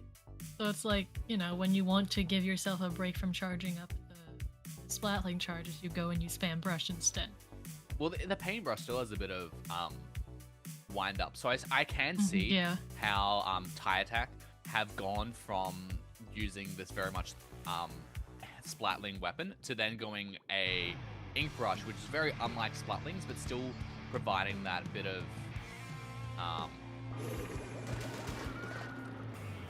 Yeah, no, I think it's fair. I just think it's a funny couple of weapons to have in your weapon pool. We're gonna be bringing out that is a pro, but for the life of me, is that the Z+F brand logo? I can't tell. It might not even be a pro. I could be wrong. It's so hard to identify weapons when I'm so used to Splatoon 2. We have the heavy. That is. Ah, thank you. And that is very fast, too, down on the side of Classic Cup. The triple strike is going to come out, take out that Inkjet player on the side of Malicious Motorcycle, but they're going to be able to take back the zone. Or no, I think I have gotten the teams mixed up a little bit there. Yeah, but we have Classy Cup is going to bring out those specials, the Tri-Strike, the Wavebreaker, and the Zuka. All 3 of those together are going to bring back their control of the zone, but unfortunately they do lose their splatter shot. Gonna make this a little bit more difficult for them. They lose their heavy as well, so no more range on their side. And the Tri-Strikes are coming out again, so right now this is kind of just a tug of war on the zone of sorts here, as both of these teams are just taking each other out as fast as possible. Indeed, and Ravioli, they're just backing out of there at that part of it, really allow them to still stay alive here and keep that control in their favor. Great decision for them to back out there. And now Kit Kat here does have the Inkjet. They are going to try and look to find some players. They do try and spot out the heavy, but they aren't able to get it. Jumping back through the Tri-Strike could have provided a bit of a view there. And now Tie Attack looking to find some players, but 3 players go down on the Classic Club and make that a soft wipe there as Malicious Motorcycle take control of the zone, giving a 19-point penalty. There's the pole in the middle of the zone because Of course there's the pole in the middle of the zone. Every time I see that, I'm like, why is that there? I'm not used to it being there. But we got the Inkjet coming out here, does get a pick. 3 down on the side of Malicious Motorcycle. The try here being the only one left does pop, and Inkjet unfortunately gets taken out there. And these zone timers, the scores have actually stayed very close throughout this entire time. Classy Cup is going to now pull ahead as they don't have any penalty to work through anymore. Going to get it to 50 and counting. We have the Wave Breaker directly on the zone, and all of these specials getting thrown out there. We have the Crab, we got the Tri-Strike as well, but the zone does not flip, and that Inkjet is going to be able to get a lot of space here. You can see Tie Attack getting pushed back a little bit there, forced to try a little bit of an alternative route, and they are trying to go up from around, but they have been spotted. The tries are going at it versus the Slosher, and we are actually in the single digits right now, so doing their best to take back that zone. The colors keep switching, and so I'm not sure if I'm correct. This is correct. This is correct. Okay, yes, it is. Okay, cool. And now, here we see the ends up just trying to sneak out, just trying to provide some opportunities. They did get that tactical out for the rest of the team, but now Malicious Motorcycle looking to head back into the zone, does send it into neutral, but with no one there to defend the zone, Malicious Motorcycle might take control, but going 2 players down. Classy Cup providing an excellent defense there, even if they're not on the zone, just stopping the players from even being able to turf the zone, because if you're not alive, you can't send out any ink. Falcon there, and doing their best. Again, now they are the ones to take it very close to the single digits. 13 is where the zone is going to stall out, though. That is a full wipe on the side of Classy Cup. So Malicious Motorcycle has sitting very nicely there, eating through their penalty right now. We've got a little bit over a minute left in this, and so it could go either way. But we have this Inkjet ready, not Inkjet, sorry, Inkzuka ready to go. The Tri-Strike going to misplace them. They're still able to get 1 pick, but they go down themselves. That mine on the zone going off, but Classy Cup's going to be able to take that zone. They have a 50-point penalty to work through, but getting those picks is crucial to work through it. We've got the Inkjet coming out, gets a pick, maybe even 2 there, and very nice. That is a pseudo wipe right there. The zone, the penalty is just under 25 right now, so Malicious Motorcycle basically has 1 shot to come back, maybe 2 if they have the Tacticooler. And it's going to be really difficult when you have the T-Tech right here, and the shot trying to get, but they get taken out by the Slosher, and that control is remaining in the hands of Malicious Motorcycle. Maybe not remaining. I don't know. Everything is like going out of my head right now, but it is down to the wire right now. Indeed, with LDE active on both sides now. Both teams have a lot of ways to move around, especially when they get those tactical buffs going. Ravioli here with the Slosher just trying to push out any member, and that's what a Slosher can be really great at, getting over those ledges as zone is about to flip, but not in time. Ow. The zone flips, causing many a Splat Zones match to end like this. And with the scores 93 to 87, Malicious Motorcycle is going to take that first game. Definitely a good way for them to start off this set. The motorcycles start dancing around that cup as they head yes, to indeed. the first place victory. For our second match, we are going to go to Mako Tower. So back to Mako Mart. Now we're in tower control. Again, pretty well known by the community. Again, like what else do I say that hasn't already been said about this map, huh? Indeed. Now, going from what we saw in that previous game, I'm definitely expecting Ravioli to bring back that Slosher, maybe even come back with the Tri-Slosher. Getting a little bit of a replay back from that first match. A bit of a flank there, just allowing their Yonbon just trying to get those picks going, and it really just staying on control of the zone just really allowed them to get that counter push going and just stop them from going any way further on that. Absolutely. I am fully expecting to see the Sloshers come back. Again, the try works very well. So does the regular Slosher. I wasn't surprised to see it on Wahoo World because you could see the longer range really helped it when it was trying to take out people that were you know you can go around the back and climb up these spinning walls, and Slosher's longer range allows you to reach all the way to the top. Absolutely, and especially the Mega Mart, there are so many spots where you can just leverage the sloshes to your full advantage. Yeah, it works out really well. Well, again, Mako Tower, not entirely sure what I could say that hasn't already been said before, but it's a good map mode, and from the kind of tug-of-war style that we've been seeing, tower control does really lend itself to that, especially since I feel like I'm going to see this tower reset back to mid a lot in this match. It's a common thing to see here, and we see, oh, Tie Attack gonna bring out the Hydra there, and yeah, that switch on to the Tri-Slasher on both sides, not only the Ravioli, but Kit Kat also bringing that, you see that grab return from both sides there, gonna provide that bit of counterplay between two, and a very, very early tactical coming out from Emilo. Oh my goodness, not even, that was what, 15 seconds, and we already got the the tactical coming out. Okay, let's see. I think I'm trying to familiarize myself with the colors. I think that is classic in the purple there. We love to see the Hydra, but the heavy in this case is going to be the Splatling coming out on top, a little bit more of mobility and charge time helping that out. That is the main difference between these two. We got the Crab coming out as well, and that the tower not quite moving far before it gets stalled out again. This is the initial, again, tug of war, both teams just trying to get a grip on this tower. Indeed, and oh, what a skirmish there. Players going down all around, and now 2 players do go down. Make that 3 players go down on the Malicious motorcycles, and now that's really going to allow Classic Up to get a bit of counter push going, to get some control, and see what they can do here. Yes, absolutely. They're going to head up on this first checkpoint here, getting through this,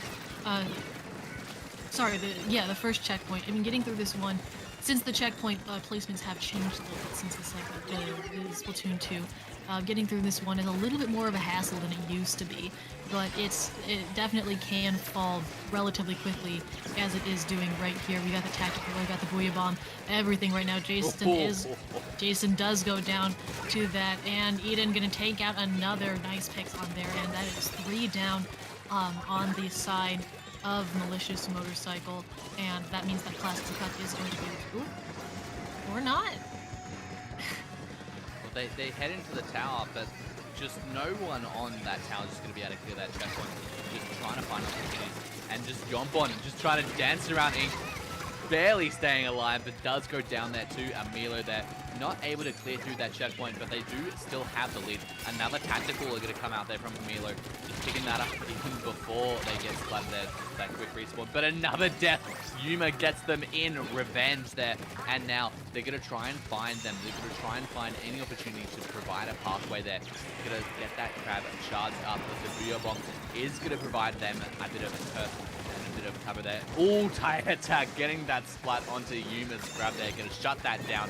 And the Inkjet as well, it's just so much turf going around that no one really taking proper advantage of the amount of control that either team has. Yeah, now that Tie Attack is able to get set up on that tower, oh, you can see how much control they have over that left side there. The Booyah Bomb's going to go out as well, meaning that they can avoid the wrath of the Tri-Slosher for a little bit. Just for now, though, the Ravioli? What? Ravioli doesn't quite have enough range to reach that tower. We have another pick, though. Chucks is going to stay on that tower. We are getting all the way down on the side of... God, these colors are throwing me off so much. I'm so sorry. And we get that all the way down to 17, but Ravioli there with the double, taking that to a wipeout. And so push goes far, but not quite far enough for the KO. Stopping just shy of that third check. Definitely a great way to stop that push then and there. So now it gives the motorcycles the opportunity to get their counter push going. And there we go. There's the wave breaker there. Gonna try and spot out any opponents, get that a bit of damage. They do clear that first checkpoint, but they've got a long way to go if they want to take back the lead. Yeah, long way to go in just a little bit less than 1 minute. They're going to have to keep these picks coming.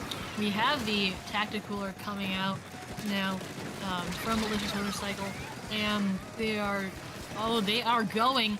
I think they might have heard what they said because they are already heading up on this second checkpoint here. Jason with the Wave Breaker and a little bit of mobility. I was going to say I hope it affords them here, but unfortunately they do get taken out. Kickhead on the side, a little bit distracted, and Ravioli taking full advantage of this Inkjet. Not quite able to get the pick though, and that tower is retaken by Classic Cup. Malicious Motorcycle though is doing everything they can. They have that the mid presence. They were not all taken out. Ravioli is still poking at that tower a little bit. Oh, and a great final Inkjet kick out there. And now they're trying to head. This is the final push that they have the opportunity for. And now with Jane taking over. But Yombon, oh, the Booyah Bomb. 3 players, and then just getting the wipeout right at the end of the game is just gonna solidify that lead. The Classy Cup. So that Booyah Bomb was thrown on the tower. Just that is a 1 point difference, is what I'm trying to say here. And if that Booyah had been thrown just a little bit later, that lead would have flipped. Like, yeah, you can't get much closer than that. Just getting in by the skin of your teeth. Like, that's not just on yourself there. That's on your entire team, because everyone is mashing to get that Booyah Bomb out there. That is the entire thing. And there's that soft wipe coming out from Eden. Oh, excuse me, something caught in my throat there. Yes, and here is the end of our match here. You can see Malicious Motorcycle doing everything they can. All 3 players around here, and you can see there's Tie Attack with that single Booyah Bomb, 17-18 on those points. Wow, I didn't even notice that. Neither did I until I saw the final score. No wonder they were so eager to get that Booyah Bomb out. You would be if you literally the entire game on a single point, like, yeah. I would be stressed on that. Yeah, single point games are just so tense, and sometimes I'm kind of shocked at how common they are. Whether you have, the Splat Zone getting taken at just 1 point, or Rainmaker deaths 1 point before KO. It's just insane. Indeed. Now, having a look at the bracket, I might be getting my math wrong here, but I do believe the winner of this game could be moving on to finals. We'll take a look at that soon. We are 1-1 here, and this is our last map. We are going to go back to Inkblot, and it's Rainmaker this time. Inkblot, Rainmaker, everybody. Jason is going to bring out that's the Tri-Stringer. I really hope it is, because I can't tell. I cannot for the life of me tell that apart. Tie Attack. That is a Tri-Stringer.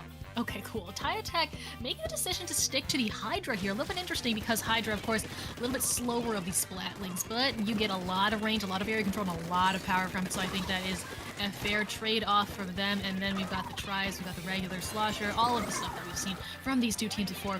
We have the Rainmaker already going to that first checkpoint, or almost breaking through that first checkpoint. Not quite. Oh, the 3 down, the wipeout, and Kit Kat saying this way, everybody, as they are going to try and bring Classy Cup all the way to that checkpoint again. We got the Crab Tank coming out, we got the Inkjet coming out, and that is going to be a smooth first checkpoint break for Classy Cup. And already we've got big pushes from both of these teams. That Rainmaker looks like it's trying to continue, but Yuma here has other plans for it. They do get taken out though. Indeed, with 3 players looking to splat you down, it's definitely not exactly the easiest thing. But here we go, getting some very decent points on the board, but gets taken out by the Tri-Stringer there. And now they're just going to try and find any opportunities to try and get that defense up. And we're going to see that the kill whale is going to do that little bit of assisting damage onto them, and is going to stop it once again right in a crash. They're still not cleared. They're still there. They're still providing a menace, but the Rainmaker, they picked it up, and they've gone to the checkpoint and cleared it. What a great sneak and strike coming out from Malicious Motorcycle. Yes, great indeed. We got a trade there. The Rainmaker picked up, immediately gets taken out. Nice cleanup right there. That's 2 down there on the side of... Oh, wait, they've got the Rainmaker. They got the lead. Hey. Who took that? What? Hello? Okay, the thievery we're seeing here. I do not know who took it for the life of me. I was too busy trying to figure out, like, you know, who's up, who's down. But Malicious Motorcycle just grabbed that and ran with it. I really hope we get to see it in the replay because I want to look back at that again. And now we're again in another one of these situations where the points are really close. 5 points apart, 33-38 right now. We got half the match left. And right now, Classy Cup is a 2 down and waiting for their members to come back. HitCat down on that Tri-Slosh are going to make things a lot more difficult. As you can see, all of the presence now that is afforded. But Yonbon trying to find some picks, trying to find some splats, and now they're moving up towards that. Rainmaker gets picked up, and now Classic Cup, they're looking to push that lead even further, but they do get taken out by the Tri-Strikes here. 3 players down on the Classic Cup is going to end that push right then and there, and Malicious Motorcycle, they need to get a lot of turf here if they want to get this lead back into a bit of control for them. Yeah, they are far back into their own base right now. They've made the choice to drop it again. Like you said, it is just so much more difficult. KitKat is just going to use this Inkjet, getting a nice pick there, and just painting up. Looking for a second, there was nobody there, but now they have this basically entirely painted path to the Rainmaker. They've got that Booyah as well, clearing out all of that turf, and the Crab Tank. KitKat over here on the top, taking full advantage of that the Tri-Slosher's capabilities. Oh, yes, and that is 3 down there. So the Rainmaker is just going to... Oh, that is a wipe out. So now there is just Chug over here going down to the Rainmaker pop, and I think that is it for that push, but taking it all the way to 17 elevates that bar even higher, and when you have less than a minute left to get all the way from your base to the other team's base, that is difficult. That is a tall order for Malicious Motorcycle. Something I want to point out that even though Malicious Motorcycle got wiped out against Classic Cup, just to the fact that they had that Tacticaler allowed them to quickly gain back, and that could have been devastating if they didn't have that Tacticaler there to get them that revive so quickly. God, we love Tacticaler on this stream, I guess. It's just saved these teams. We've seen a lot of it. And so we are down to the last 20 seconds of this set. Malicious Motorcycle doing everything they can to bring this Rainmaker up, but they've only got 12 seconds left on it, and Classy Cup just sitting there doing their defense. That is it. The Slosher is the only one remaining, and they've popped their own special, trying to say themselves they have the Rainmaker, but the Crab says absolutely not, and that is our set. Wow, what a great way to end off that game as Classy Cup takes the set 2-1. Okay, now can we see that Rainmaker pick? I want to see it now. you need to have a little bit of patience. The replays, they're not instant. Oh, but they're very instant. Close. Well, this is our very beginning of the match here, and let's see. Yeah, there's our almost taking the checkpoint, but not quite, and immediately into a wipeout. And okay. Oh, here's the second where they get the checkpoint, they get the thing, and now they're just able to just constantly keep that ramp again. There we go. There's the first sneaky. There's the first sneaky. It's just constant sneak attack, and now Yonbon avoiding that splat. Oh, I don't think he got clipped. I think he might have missed out there. Ah, man. Oh well, I'll just watch the VOD and see what happens. But here we go. Now, we get to see I believe this is might be the wipeout moment. Yeah, there we go. There's the Yeah. wipeout, and just being able to quickly come back in. Here we go, and see that they were able to get that back and remain controlled. That could have been extremely devastating there for the motorcycles. I think this is it though, right? Because yeah, there it is. The Rainmaker. Oh just no, got, it is there. It is there. Yeah, got and they just ran straight for it, and it ended up working. So yeah, somebody was just able to take it and make a straight shot towards the goal, and that is. You can't even tell who did it. Yeah. It was that beauty of- sneaky. It was so That's the sneaky. beauty It of was hidden from Rainmaker. us. Yeah, you know, when you confuse the Omniscient spectators looking down from above on every move you make, that's when you know that your sneak was truly sneaky. But well done to the Classic. Well, they have not reported their scores yet on the tournament, so I can't say if they'll be moving on to the top cut. But the top cut is what will be next. But that is going to be the end of our block for, well, for you this evening, for me this morning. But I'll still be lurking, doing, you know, tournament stuff as a TO. What I should be doing. Yeah, I'm checking the standings right now, interestingly enough. So I don't think all the games have been reported, but right now, Imperfect Impudence actually sitting in first with a Swiss score of 48, Abject Alibi in second, New Name third, Classy Cup in fourth. So right now, it does look like they've boosted themselves to fourth, but we'll have to see. Actually... I think that's it. I think all of the games have been reported. That's actually very interesting that Imperfect Impudence won against Abject Alibi. Taking note, Abject Alibi does have Synapse, a Div X player, so it's very interesting to see. I'm curious to see what that's going to pull out for us into the top cut, which will be very, very soon, and there might have to be a tiebreaker coming out. We might get to see a tiebreaker. Who knows? Ooh. But you'll get to find that out very soon. You're watching It's Dangerous. Actually, no. Before wait. I'm getting ahead of myself. Kater, where can the lovely people find you? Hey, people in the audience can find me on Twitter at Cater_, where I talk about the things I cast and I post art. What about you, DJM? You can find me. Well, you can find me here off the dial. I'm always here. But you can also find, if you want me. You can find me at DJM987 on Twitter or at DJM98 here on Twitch. But while we might be going, the tournament shall continue. It's Dangerous Go Alone Season 38 Top Cut will be back after a short break. Don't go anywhere.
Alright, hello everybody. We are back. We are actually doing a tiebreaker right now for who will get in the last spot in the top cut. I am Miss Pixie 6. You can call me 6. And over here we have Panda. Q6. And of course, in traditional IDTGA fashion, we do have a top cut tiebreaker between Classy Cup and Deep Dark. Does that happen often?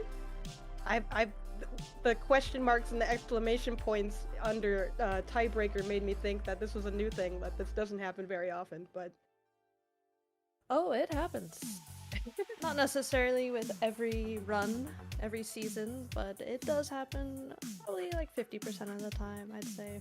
Alright. Those are pretty high odds, so I guess it's not that weird then. I'm really excited to see who will get the last portion of Top Cut. I bet they're both gonna try really hard for it. I hear it is a best of one, so it comes down to one game. They have to play their hardest for one game. Yes, as someone who actually had to play through a tiebreaker, it is pretty anxiety-provoking, very stressful, but it's fun. It's a lot of fun. It's thrilling to play a tiebreaker. It's fun to be anxious. It's fun to have anxiety. This is fun! What do you mean? This is how I thrive! Of course, that's what all of our players are thinking right now, as they're gearing up for this tiebreaker. Now, I've been watching this for a little bit now, and both these teams, Classy Cup and Deep Dark, have been playing really, really well. So it's not obvious to me which one of them is going to get the top cut, so this is really exciting for me to watch. Yes, and we are going to see tower control on Hagglefish. I love this map mode combo. For some reason this map, I feel like no matter what the mode is, the games are always super close, super tight. Oh, definitely. This is one of those maps that goes back and forth a lot, seeing as you can hang out on Snipe and get a lot of picks from there. Right now we're seeing the fight for mid, the fight for who gets the tower first, and it seems like it's a good back and forth. Oh, we have a pick off of Deep Dark here, and we're seeing Classy Cup trying to push forward now with the tower. Yes, we do see an Inkjet come out to try to stall this first checkpoint, doing a great job. Classy Cup has their specials activated. The Hammer doesn't get any picks. The Hydra doing a great job for Deep Dark. And they did in fact stop that first push from Deep Dark. Okay, I believe that the colors have been swapped before, but now it is yellow team is Classy Cup and Deep Dark is purple. So we're seeing Deep Dark now trying to get that tower back, trying to push forward, but they do have one player down. It might be a little difficult now as Classy Cup is pushing up. They have a pick down on their Hydra, so it might be hard to try and push this tower any further. Yeah, they try doing a great job of trying to stall out, but they do go down. That's not really what you want to see. Goose on the tower, using their killer whale, trying to keep the enemy team back. Classy Cup, though, doing a great job trying to space out their drop-ins, but the Tri-Slasher maybe got a little overzealous, and that pick might cost them at this checkpoint. I think having that crab there on that ledge really helps to start to push any further. They're really trying to keep the tower though, and they got past checkpoint 1. Oh, this is going to be hard for Classy Cup to get back in. Yes, the crab got flanked here. That was a great job from Classy Cup. They're trying to take space, trying to push up into Deep Dark's courtyard, which they're doing a great job, especially with this Inkjet. The killer whale is not going to do too much to slow them down, and they do have a crab, and they've got some juice. That they do. Classy Cup is almost... Oh, they got the lead now by a few points. Oh, it seems that Deep Dark has changed it over now. They have the tower. They do have one player down, so they might not be able to push as much as they want to, but as long as they hold mid for a while, I think they can get that lead back from Classy Cup. Yes, they definitely can. It's still anybody's game, this epic tiebreaker. The Hammer doesn't quite find any picks. Maybe made a little space with that Inkjet from Classy Cup. But the Wiper goes down, and so we're kind of at a stall here in mid. Okay, that was 3 down for Classy Cup just now. They're pushing back in, trying to go against Deep Dark, but Deep Dark has a lot of paint here in mid. They have a special with the crab ready. I'm wanting to see where they're gonna pop that off to try and push the tower. Let's see. I don't think, or they have used it. They're in mid using the crab, trying to push forward. There was a wipeout on the side of Classy Cup. Deep Dark has this now. They're getting more points as they're on checkpoint 2. Yeah, and it looks like they will be able to break past this checkpoint, if just barely. Great stop on that stamp from the Tri-Slosher. It takes 2 down at the cost of their life, but definitely worth it. There's no crab, no tacticooler ready in the side of Deep Dark, so this might be a whole map reset, which is what Classy Cup wants, so they can kind of reset themselves and try to get their specials ready for their own push. Yeah, it seems like Deep Dark, as soon as they have their special ready, they're using it. They're trying so hard to push back. They have 1 pick off, 2 picks now down for Classy Cup. Let's see if Deep Dark can establish their position here in mid. Oh, we're seeing Inkjet off to the side. They might have been able to help get an assist on a couple of picks on Deep Dark, which is great. It's going to cost Deep Dark a little bit of momentum, but then again, they do have a pretty decent lead, so they don't necessarily need it. They can kind of bide their time, use a couple specials, maybe force Classy Cup to use theirs, like this Booyah we just saw, and just kind of maintain mid, not going too aggressive here. Yeah, I was just thinking about that. Deep Dark doesn't really have to push forward. They've already got the lead as long as they can keep holding mid like this with all their specials and the different, you know, holding up the different weapons. They're gonna be able to win the game. Like, Classy Cup really needs to coordinate together to get any points now. Yes, and something else I realized is Deep Dark has been doing a really good job at following up on each other. If they close in on somebody, someone else is there, even if one of their players goes down, and it looks like it worked out for them. Yeah, it looks like this one goes to Deep Dark, which means it was a best of 1. So Deep Dark will go on to the top cut. Yes, congratulations. And I do want to point out a shout out to Goose rocking that 52. They were everywhere. They were on the left, they were in mid, they were popping their special, using a wall. Here's a good clip. They blocked off the Tri-Slosher from Classy Cup. Their teammate arrived a little bit too late, but they were still able to get past this checkpoint and get a wipe. I remember that wipeout. Oh goodness, it's always nice to see like a really aggressive NZAP player, because you think a lot of the time that they fall back to just, you know, build tacticoolers with their paint, but when they get aggressive, oh, they can get scary. Yeah, especially when they're juiced up, as we saw in that clip.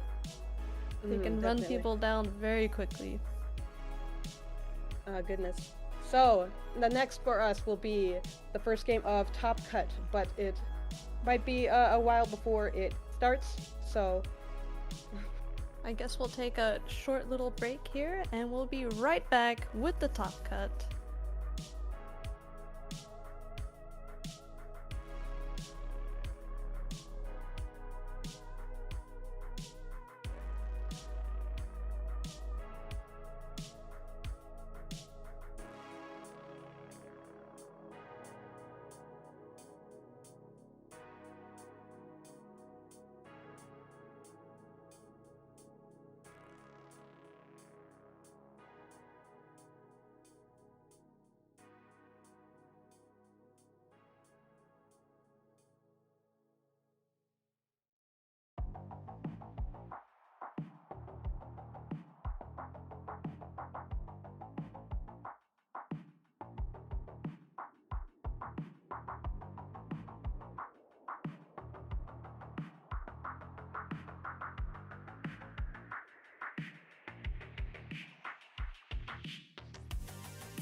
welcome back to It's Dangerous to Go Alone Season 38. We are entering the top cut. I am Tao Panda, and joining me is Miss Pixie6. Hello. We are here with the top cut, the first set here between Abject, Alibi, and New Name. Yes, and this will be a best of 5. Starting off on Undertow Clam Blitz, which I have to say, no one has ever heard me say these words. Not one of my favorite map mode combos. Shocking. I feel like Undertow is so underloved. It's not fair. Why don't these maps get love too? It's because they're squishy. Undertow just feels squishy. It's cramped. You've got the tight alleyways on either side of the spine. So How can it be squishy and cramped? That doesn't make sense to me. Looking at the weapon loadouts from these two teams, I love this, by the way. Yeah, it looks like Abject Alibi has a lot of wiggle room here. Everybody plays a little bit of everything. Oh, definitely. But on New Name, we're seeing everyone kind of seems like has their role that they might play coming into this match. So this is going to be an interesting lineup. Yeah, and there's nothing bad about that. Nothing bad about playing maybe a bit fewer weapons, but knowing that role really, really well. It makes for an interesting match between, you know, one team that may have a big pool of weapons and the other having a slightly smaller pool. We'll just have to see which one dominates their weapons better. Exactly. It seems like New Name might have a backliner or 2 on their team, and so we might see some pretty good moves here on Undertow being the first map that we're going to be playing on. Yeah, I'm really curious to see what Stell from New Name is going to play, because that array of weapons is quite the array of weapons. Like, Yeah. it looks like it could all be Slayer types, but then there's like the Brella in there, so maybe more midline? I'm not sure. I'm not sure what their playstyle is. Yes, it's definitely the wild card on Team New Name.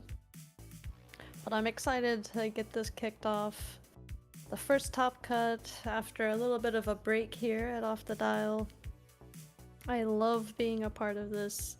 I'm really excited to see these teams. Like, the players, I'm not sure of any one specific player, but I know that there are some good names on both sides that know what they're doing, that have a lot of experience in the scene. Yes, and Synapse on Team Abject Alibi, I believe, is also a DivX player. Oh no. So, who knows what we'll see here. Looks like both teams not necessarily rushing for mid, just kind of painting up, trying to take their own space, get comfortable here, maybe collect some clams. We do see an inkjet really quickly in the first 20 seconds here on Team New Name. Finds a pick, and that's the splashdown on Team Abject Alibi, so we won't be seeing a crab from them. But the crab on Abject Alibi gets taken out. 2 down on Team New Name. 3, it's a wipe, and now we just need the clams. Goodness, sorry. I was so enthralled by this match, I had nothing to say. I was just watching. Now that we're seeing this, Abject Alibi is scoring now. They have the more aggressive position, although 2 of them do go down after their initial push. Let's see if New Name can try and get back into mid, collect some clams, get their first power clam in the basket. Yeah, I don't know if even Abject Alibi was ready for that push. They didn't really have the clams. They kind of followed up. They threw a rain into the base of New Name, but they got to 62, which is respectable, but there wasn't very much of a coordinated effort. Yeah, it seemed to me like they saw an opportunity and went with it without really realizing, oh, we don't have enough clams to make this a full, like a wipeout. But they're holding on here. They're able to keep their own side painted well enough that New Name just cannot get in. Yep, and both sides have an ink strike ready, though one team has used it first, Team New Name. They did find a pick, they popped a crab, but their clam carrier does get picked off by Synapse on the 52. Is that what we're seeing? I believe you're right. Yep, that's Synapse. Now, I Oh, was boy. waiting for that bolt point from New Name to Inkjet there to try and push in, to try and be a little bit more aggressive, but it looks like Abject Alibi is the aggressive one here, getting 2 picks now from Synapse, and they get a power clam in, and they start to build their clams and score even more points here. Yes, and I have to say, I believe it's the Nautilus with the rain follow twice in a row now, just across the base of Team New Name to try to keep them back. It might be a little bit too early, but their heart is in the right place, and I love seeing that follow-up. They got down to 25 here. Team New Name, I think, is kind of getting put on the back foot, especially with Synapse trying to set a very quick pace, very aggressive coming out there. They're putting up walls, they're finding picks, coming in at off angles. Ooh, they're 3 down on Abject Alibi, though. New Name is in a good position to try and get a score here. Let's see. Oh no, and they missed the throw! Yes! Follow up! They can save it! They got it! Yay! They got it in! Oh my goodness, I was worried. Okay, let's see if New Name can get any more points here. It's a little tough because they are being blocked out by Abject Alibi. They're just a little too aggressive for New Name to fight against. It looks like the push may have ended here. It did, but they have proven that they can get to the basket, they can take space, and sometimes that's all you need to get the little morale boost for your team. For sure, they were down but not out. Exactly. And looks like they're trying to collect clams. They have a little bit of a map advantage here. They did lose a player though. And this crab from Team New Name might be in an awkward position, but it looks like it is enough to push Abject Alibi back. Which is good, because Abject Alibi had a lot of that map painted for a good 10 seconds. Looks like New Name is pushed up enough, though, to perhaps build a power clam over here on the left. Not sure. Yes. I think they do, but they just lost 2 players. Ooh. Make that 3. They're a little bit staggered now. Oh, and they're trying so hard to get that power clam back in, but they keep getting stopped by Abject Alibi. They're too aggressive. New Name needs to work together to be able to get that power clam in, and they just keep staggering. Synapse is putting in a lot of work here. His teammates doing their best to follow up in a timely fashion, but they go 2 down. Team New Name said, no, no, no. That's enough clams out of you. We got 20 seconds left. Yeah, we're gonna try to take some map control now. Alright, let's see. New Name has a power clam ready to be scored, but they are still far back in their left corner. It doesn't look like they have the ability to push up where they need to be. There is a special ready. Oh, sorry, there used to be a special ready. Let's see if New Name can get their specials together, coordinate a bit to see if they can get any more points here. Oh no, their clam carrier has gone down. It's just the ballpoint right now. Ooh. They kind of need a little bit of a miracle. They're putting up a good effort though. Oh gosh. Well, and there it goes. This one goes to Abject Alibi. Yeah, you can see from this overhead view how well painted it was by Abject Alibi. Even though New Name did try and push forward a few times, I think they just kept getting picked off before they could establish any sort of even a neutral game. Yeah, exactly. Okay, so now that we've seen a little bit from both teams, coming in on Sturgeon Shipyard Splat Zones, do you think we'll see any comp changes from either side? I think Sturgeon is set up close enough to how Undertow is, where the midpoint, you could see it from different snipe points on the map. I think the same comps will come out. I don't hold me to that. I could be wrong, but I think the same comps could still work in this map. Okay, actually, I agree with that. I was gonna say the same thing. We might see the wild card from Team New Name switch it up, since they do have quite a range of playstyles to work with. That's Stell on Team New Name. That's true. I'm thinking I'm still going to see the ballpoint, as Inkjet is really highly favored right now in the meta. people seem to be relying on that to push in, to be more aggressive and to get, you know, the game changed in their favor. So if they don't pick ballpoint, I would be really surprised. Yes, the inkjet with the range that the ballpoint has, it is really taking over, it seems like, in some groups. So I don't know, going forward here for Team New Name, maybe if they had a little bit more paint power. Yeah, that could be. I believe that it was not the paint output that was their problem. It was more of the coordination and the getting picked off. So maybe if they tried to bide their time a little bit more, maybe try and do a coordinated push in rather than each one going in when they had their special ready, then maybe they would be able to hold this win. Oh, okay. Okay, so now we're starting our second match. Abject Alibi is just up 1. It's a best of 5. It's still anybody's match here. Okay, both teams have finally made contact in mid. There is a super fast tacticooler thrown down on Team New Name. Yeah, we're seeing a lot of those in this tournament so far. The really fast tacticoolers just to be juiced up and be strong enough to hold against the enemy here. Team New Name is not playing around this match. They got 3 down very quickly, painted the zone, trying to take control, trying to keep the snipe in the grape area so they're looking the great area so they can look down on the enemy's courtyard. Yeah, they're doing really well holding mid here. I'm really impressed. They're able to stop Abject Alibi from coming up the ramp, from leaving at all their court area. But it looks like Abject Alibi is trying to use their specials, trying to push in. It looks like on the left there that they're able to paint enough to distract. Maybe they'll come from the other side. Maybe they'll build specials, who knows? Yeah, it looks like Abject Alibi just got a tacticooler. They're trying to follow up with some ink strikes, use it as cover, but they just lost their main lead front player. I like that the camera went towards the trade there. Exactly.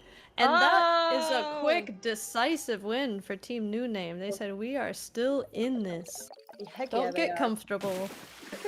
I'm so surprised by that they were able to get the knockout that fast. Oh my goodness, I'm shocked. 100-0. Yeah. That was impressive. That was beautiful. Yeah, they did in this round what they couldn't do in the last round. They were able to get their specials together to hold off the other team. Maybe it is because zones doesn't, you know, exactly favor pushing up into the enemy space at all. They really just had to hold mid here, and that's what they did. Yeah, and rewatching this beautiful opening where they just took control, they took out one after another from Abject Alibi, and then they just held the zone. Oh my goodness, that's so crazy. I'm so happy for them that they were able to do that, because I don't know, I feel like being against a what is it, the DivX player can be really intimidating. Yeah, for sure it can be. But they really pulled together on that one. Yeah, now this could be anybody's game. Now I have no future predictions. This could go to anyone.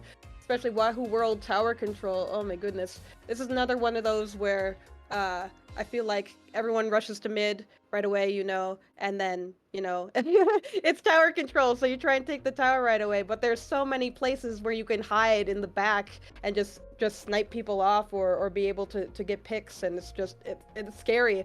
This is a scary map to me. Yeah, it really is, because even if one team loses a couple players, if you don't see the other two in front of you, it's like, where are they? Are they lurking on a wall? Are they in the carousel? They could easily just wipe you from behind and you wouldn't have saw them coming. Definitely. I feel like there's so many places to hide in this map. You could go under a carousel, you could go under ledges. It's just, it's so scary. You have to pay attention at all times.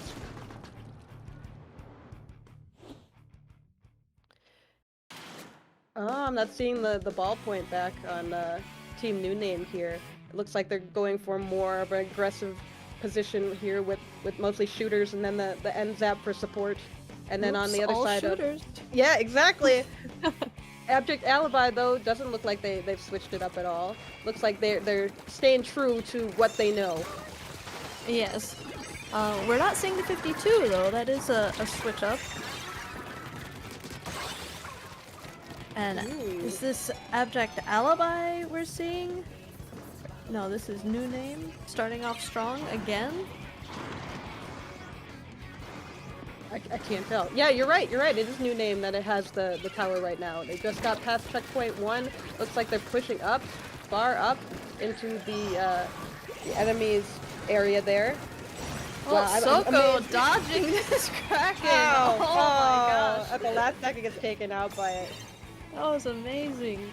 Team New Name loses 3 of their players, but they were able to get down to 50 just before the second checkpoint. They're trying to keep it alive, okay, but the jump Let's go out. Cactus. Yeah. Was able to stay alive even though the entire enemy team was up trying to retake the tower. Okay, a little bit of a free-for-all here. Team New Name, though, gets 3 picks. Oh, yep, 3 down on Abject Alibi. New name definitely has the position to take the tower again, try and push it forward that much more. I'm Ren surprised on Abject the Alibi hasn't Nautilus. touched it, lol. They haven't gotten any points yet. Oh my goodness. I know. I think, New Name, after that first match, they were like, no. You're not gonna run this show.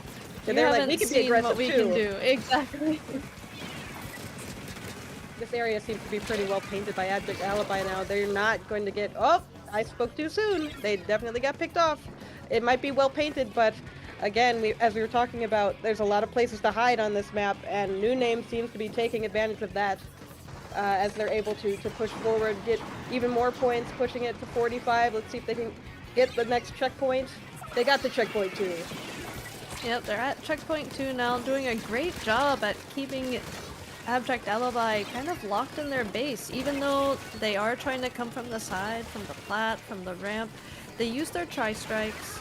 They had someone on the tower, they had someone pushed up in front of the tower, they used a Zuka, and Abject Alibi, it's like they have no choice but to kind of run in, try to stall the tower as best as possible, but they're not letting them. Again, the tri-strikes, the Zuka. Is this the end? Oh, It is! let's go New Name! I love the New aggressive Name. crab there at the end. Yeah, back to back, taking 2 games from Abject Alibi. Wow.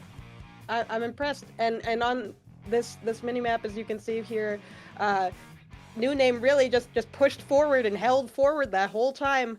Abject Alibi wasn't able to take the tower, get anywhere with it, while New Name definitely held their ground on the enemy side there. Yes, that was quite impressive, both these past 2 games. I just hope that Abject Alibi isn't taking it too much to heart. That's Maybe true. they'll get a little bit of a mental reset and get their coordination together. You know what? I hope this motivates them. I hope that, you know, the 2 losses they just have is motivating for them. They feel revved up. They feel ready to take on the next challenge. Yes. Yes, and here we see the crab again with the ink jet. I mean, not the ink jet, the ink Zuka, the ink strike. I love a good aggressive crab, because when your back's exposed like that, it's so easy to get picked off as crab. But you know, when you have a hold like that, when you're that pushed forward, you just gotta go with it. You just gotta trust yourself. Trust yourself and trust your teammates Yeah, that's that they're gonna keep the enemy pushed back. So, coming in on Manta Maria Rainmaker. Manta Maria. This I'm map- gonna be like one of the only people who doesn't like this map, but I don't like this map. It's Wow! for me, it's too easy to stand on either the far left side or the far right side and just kind of pick people off from there, be sneaky around there. It's fun, I suppose, but I mean, I don't enjoy it. Wow! Everyone else hurts. can. That's fine. It's valid, but it hurts.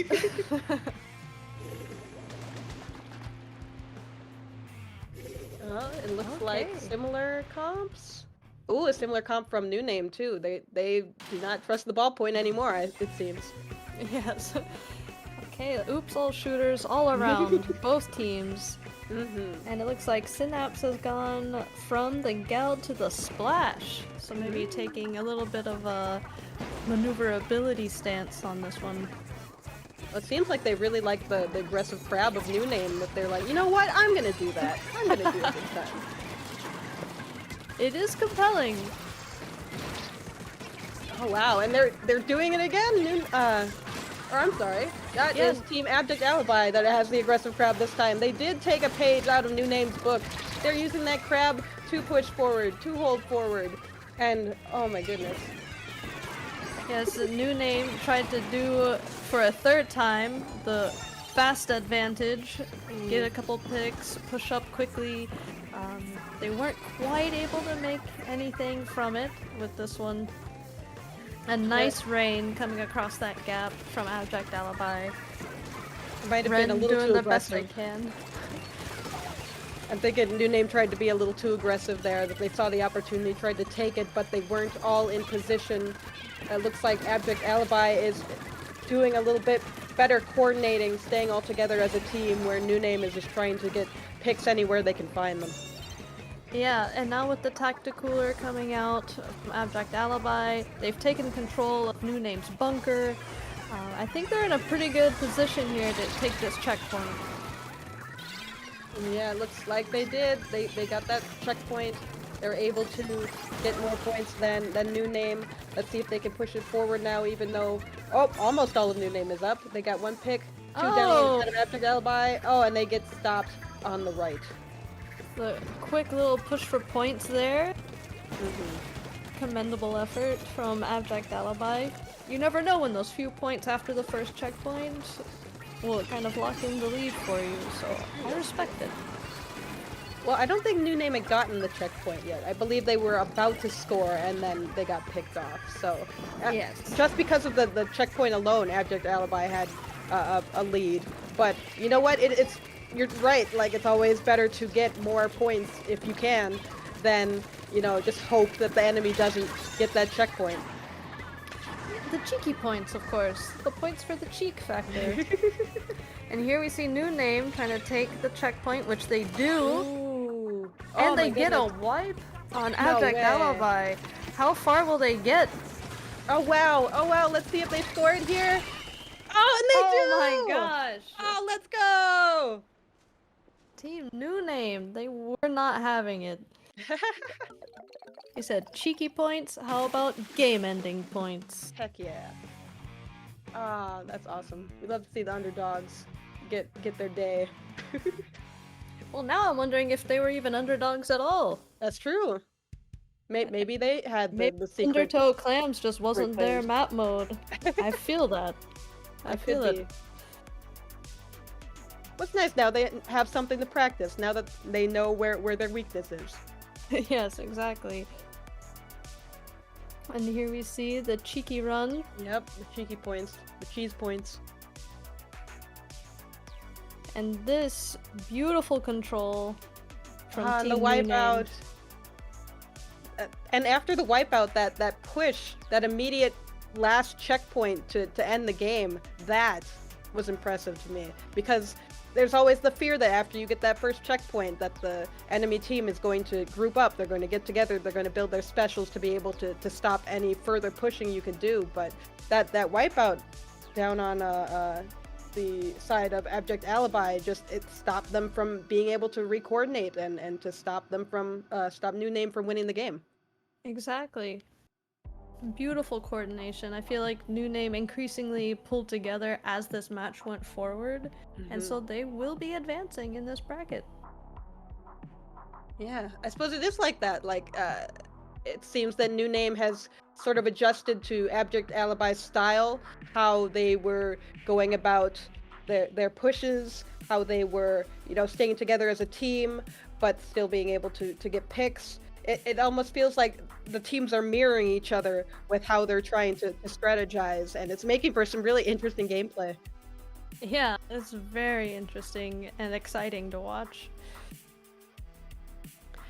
And so I believe we're finishing up our matches here on this first round of bracket, and looks like we're gonna take a short little break and get ready for the next round. All right, awesome. See you guys soon.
Hello, everybody. We are back at ID PGA 38. Top Cut Finals is next. We're going to see the last two teams fight against each other, see who wins this entire tournament.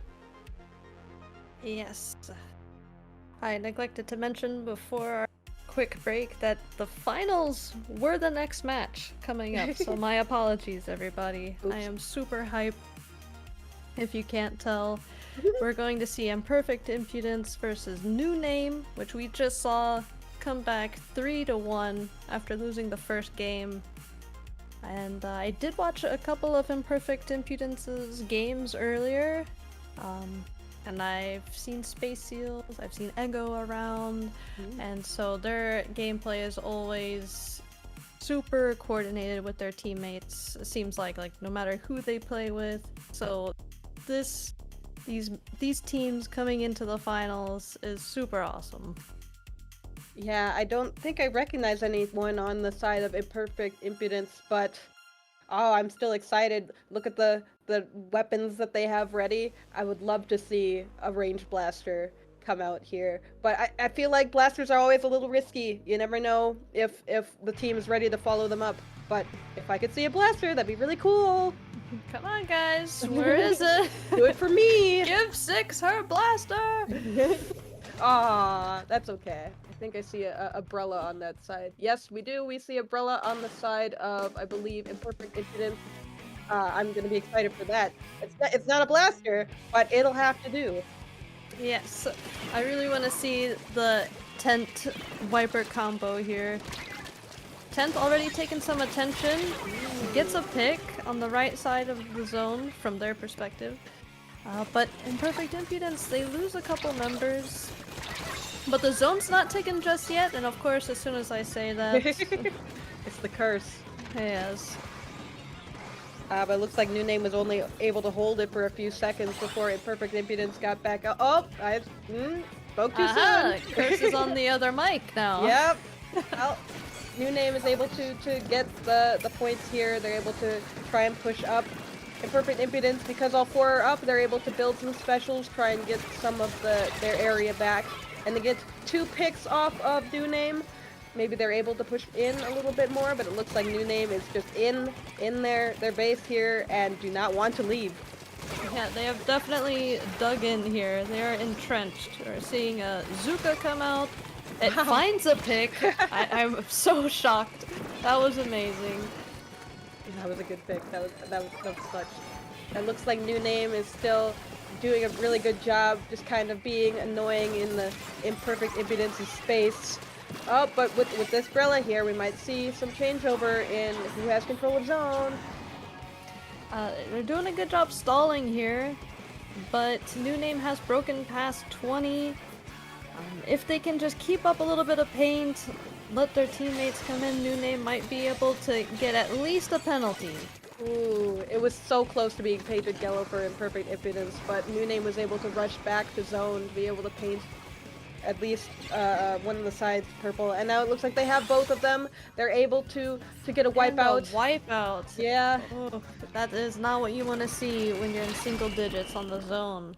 And there we go. The win goes to Team New Name. New Name again, coming out strong.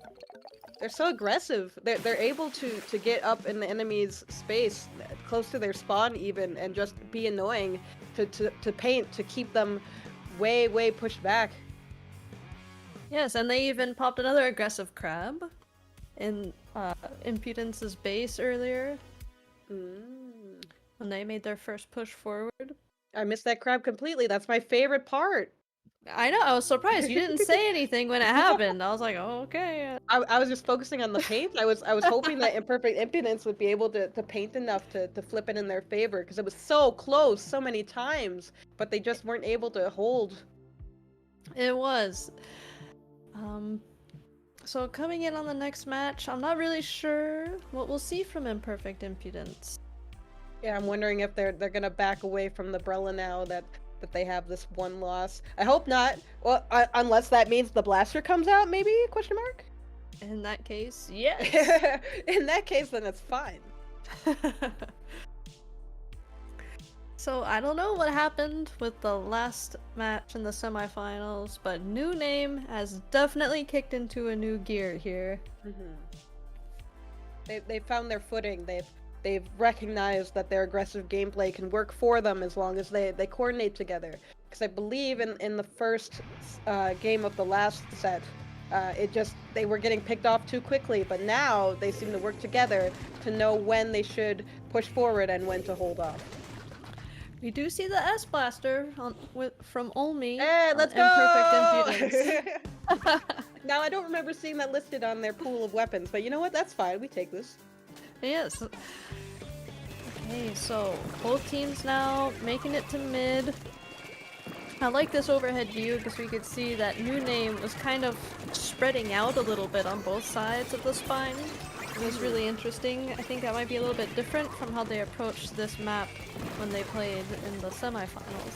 Oh, definitely. I believe New Name last time they just tried to get to mid as quickly as possible and tried to do some picks via sharking rather than painting their space and you know, holding off the enemy team. But they seem to have learned from that. They've got a lot of paint on their side. They're able to traverse onto the enemy and they're able to get some picks off.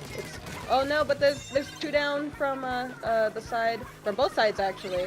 But let's see who's able to get the tower after this exchange. Looks like New Name holding on by the skin of their teeth there for a few minutes. They only had 1 or 2 players up. They are able to squeak past the first checkpoint.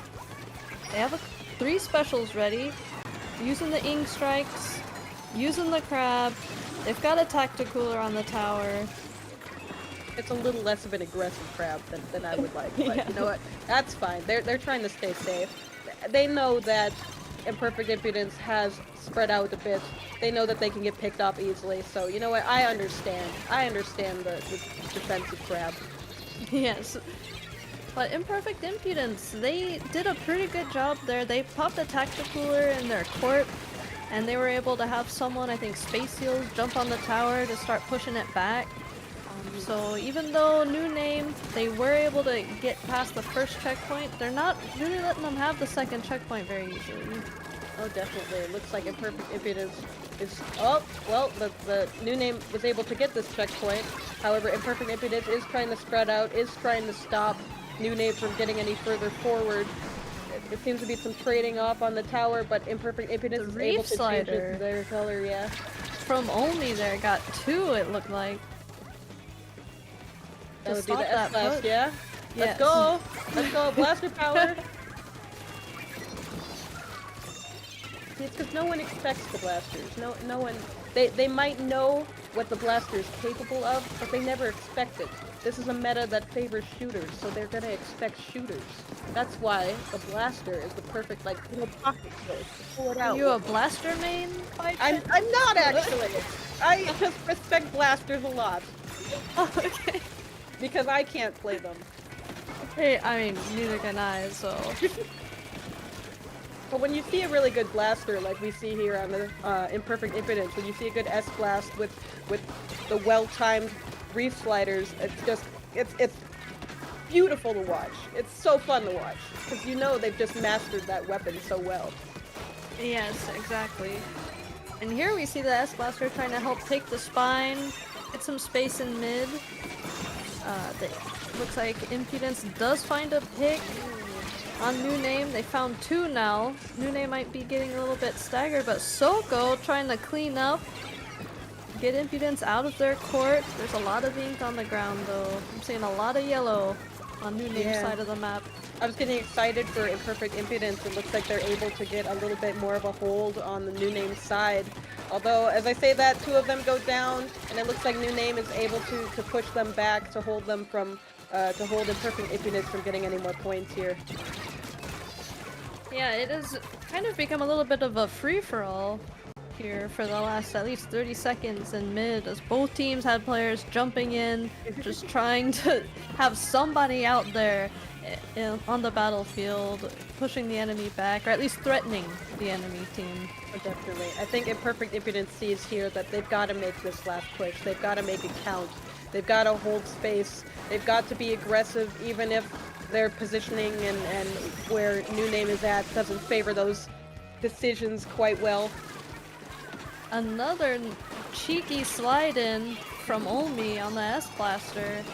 I believe they found another 2 picks in that left corner. This might be Impudence's chance.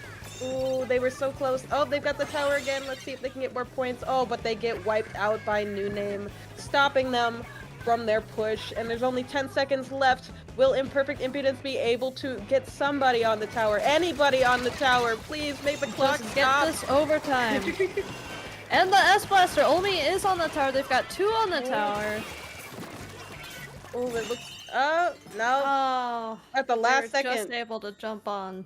Those are the disappointing ones when you still have one of your teammates on the tower and it still gets turned over. When overtime still gets ended. Because it's like, no, someone was there! But if you jump, if you have to dodge one of the bombs that New Name carefully placed there, it's over for you. Yes. New Name, starting off strong on the finals. Dangerous to Go Alone, Season 38, taking 2 wins from Impudence.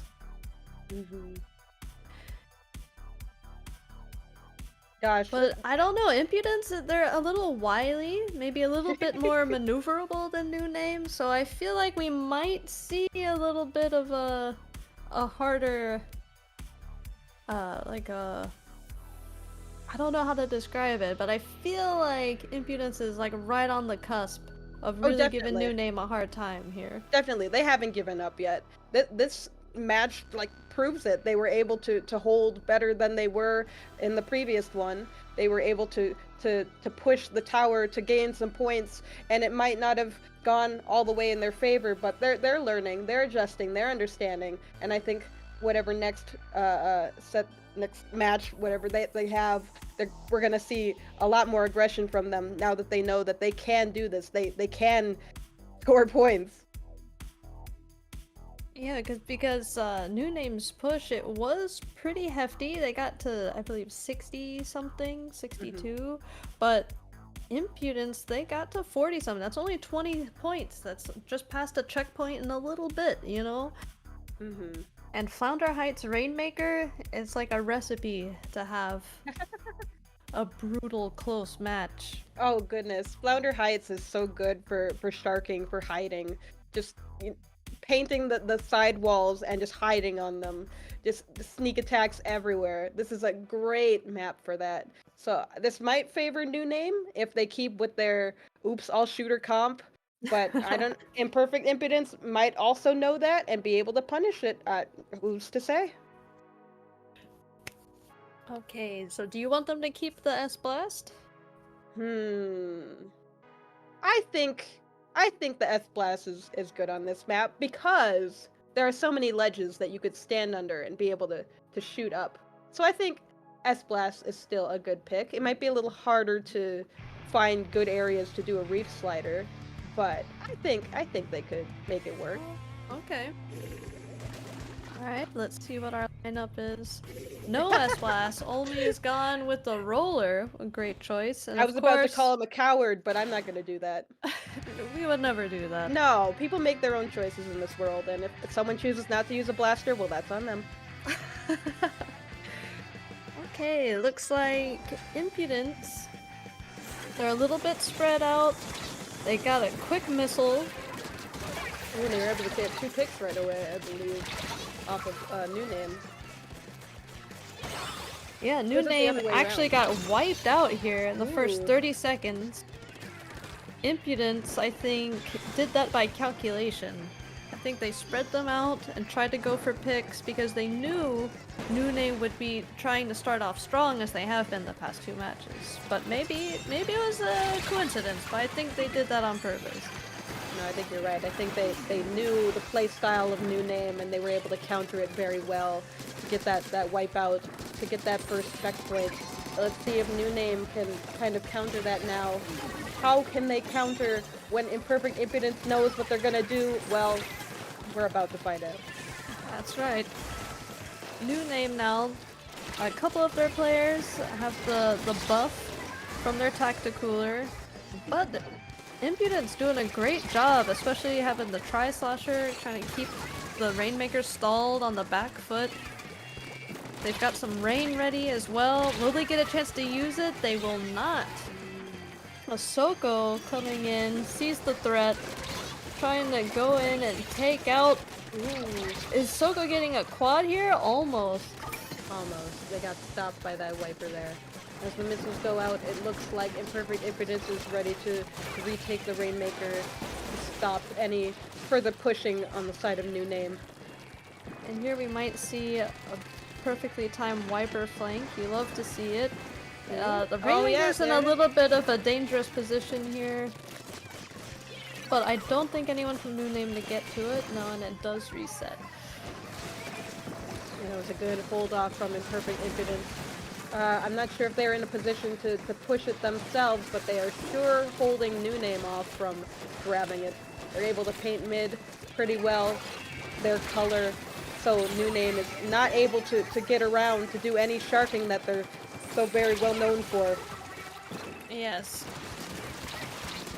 Space Seals going in, finding a couple picks, but the Zap was there waiting in the trench with a Tacticooler, with a spot for their teammates to jump in, with the checkpoint down for both teams. This is a pretty precarious position that they're in. Ooh, the aggressive crab helped New Name to get the lead from Imperfect Impudence. I love seeing the aggressive crab! Now that New Name is in, it looks like they have one down. I'm not sure if they're going to be able to push any more than this, but that's okay. They've got the lead. Imperfect Impudence is going to need to take back their side as well as mid again. It looks like it's pretty painted blue right now though. Yeah, if they can't get New Name out of their courtyard here and out of their ramp, it's going to be very difficult.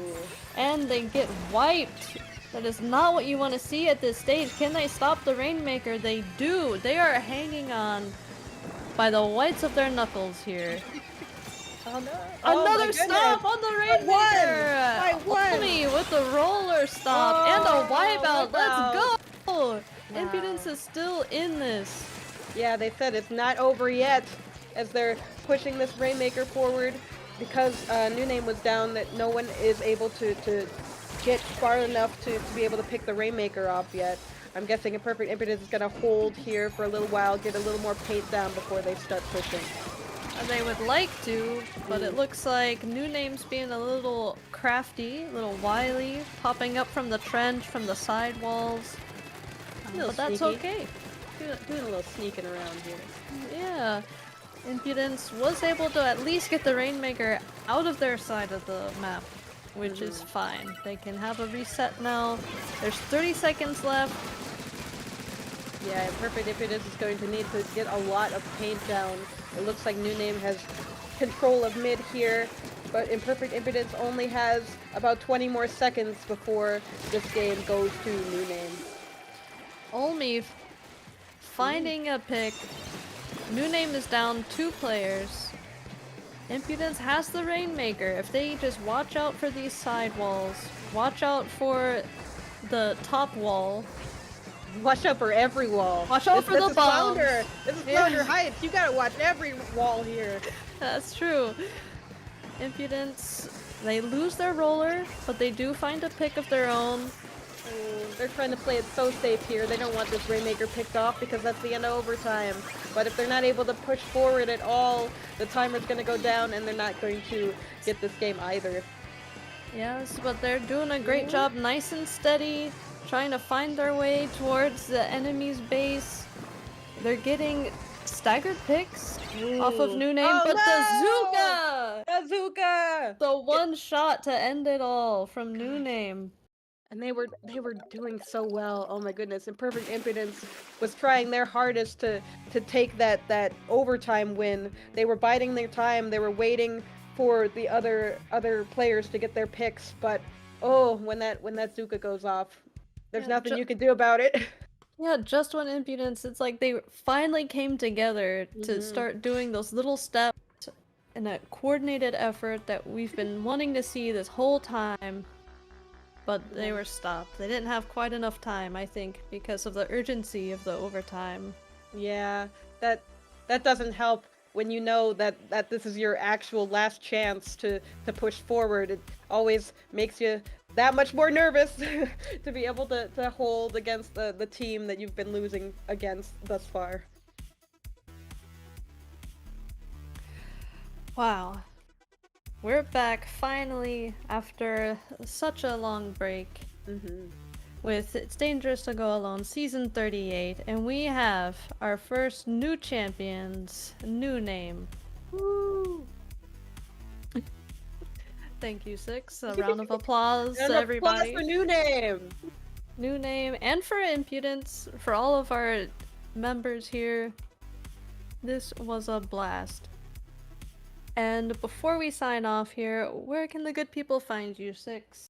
The good people can find me on Twitter and also on TikTok. Look up Miss Pixie 6, the full name. You will find me. And Panda, where can people find you? Very easy. At the Talpanda. And of course, all of the fans of Off the Dial, don't forget to visit the shop, shop.otd.inc. We have all sorts of cool merch, little things, big things. They're wonderful. I believe you can so type that much. exact URL into your browser, right? shop.otd.inc. That Yes. will work. Oh, yes. That's cool. I've never seen a .inc website before. But you know what? If we have it, that's awesome.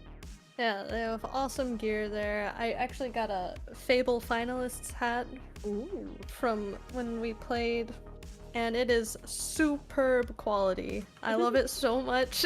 It's ridiculous. Well, may have to check it out myself. So whether you do sweaters, hats, stickers, you name it, it'll be awesome. Ooh, are we raiding Chase here? It looks like we're setting up for a Twitch raid after this. We're going to raid Chase. Yes, so don't go anywhere. Stick around. It'll Yeah, be keep a the raid. raid party. Woo! GG's all around.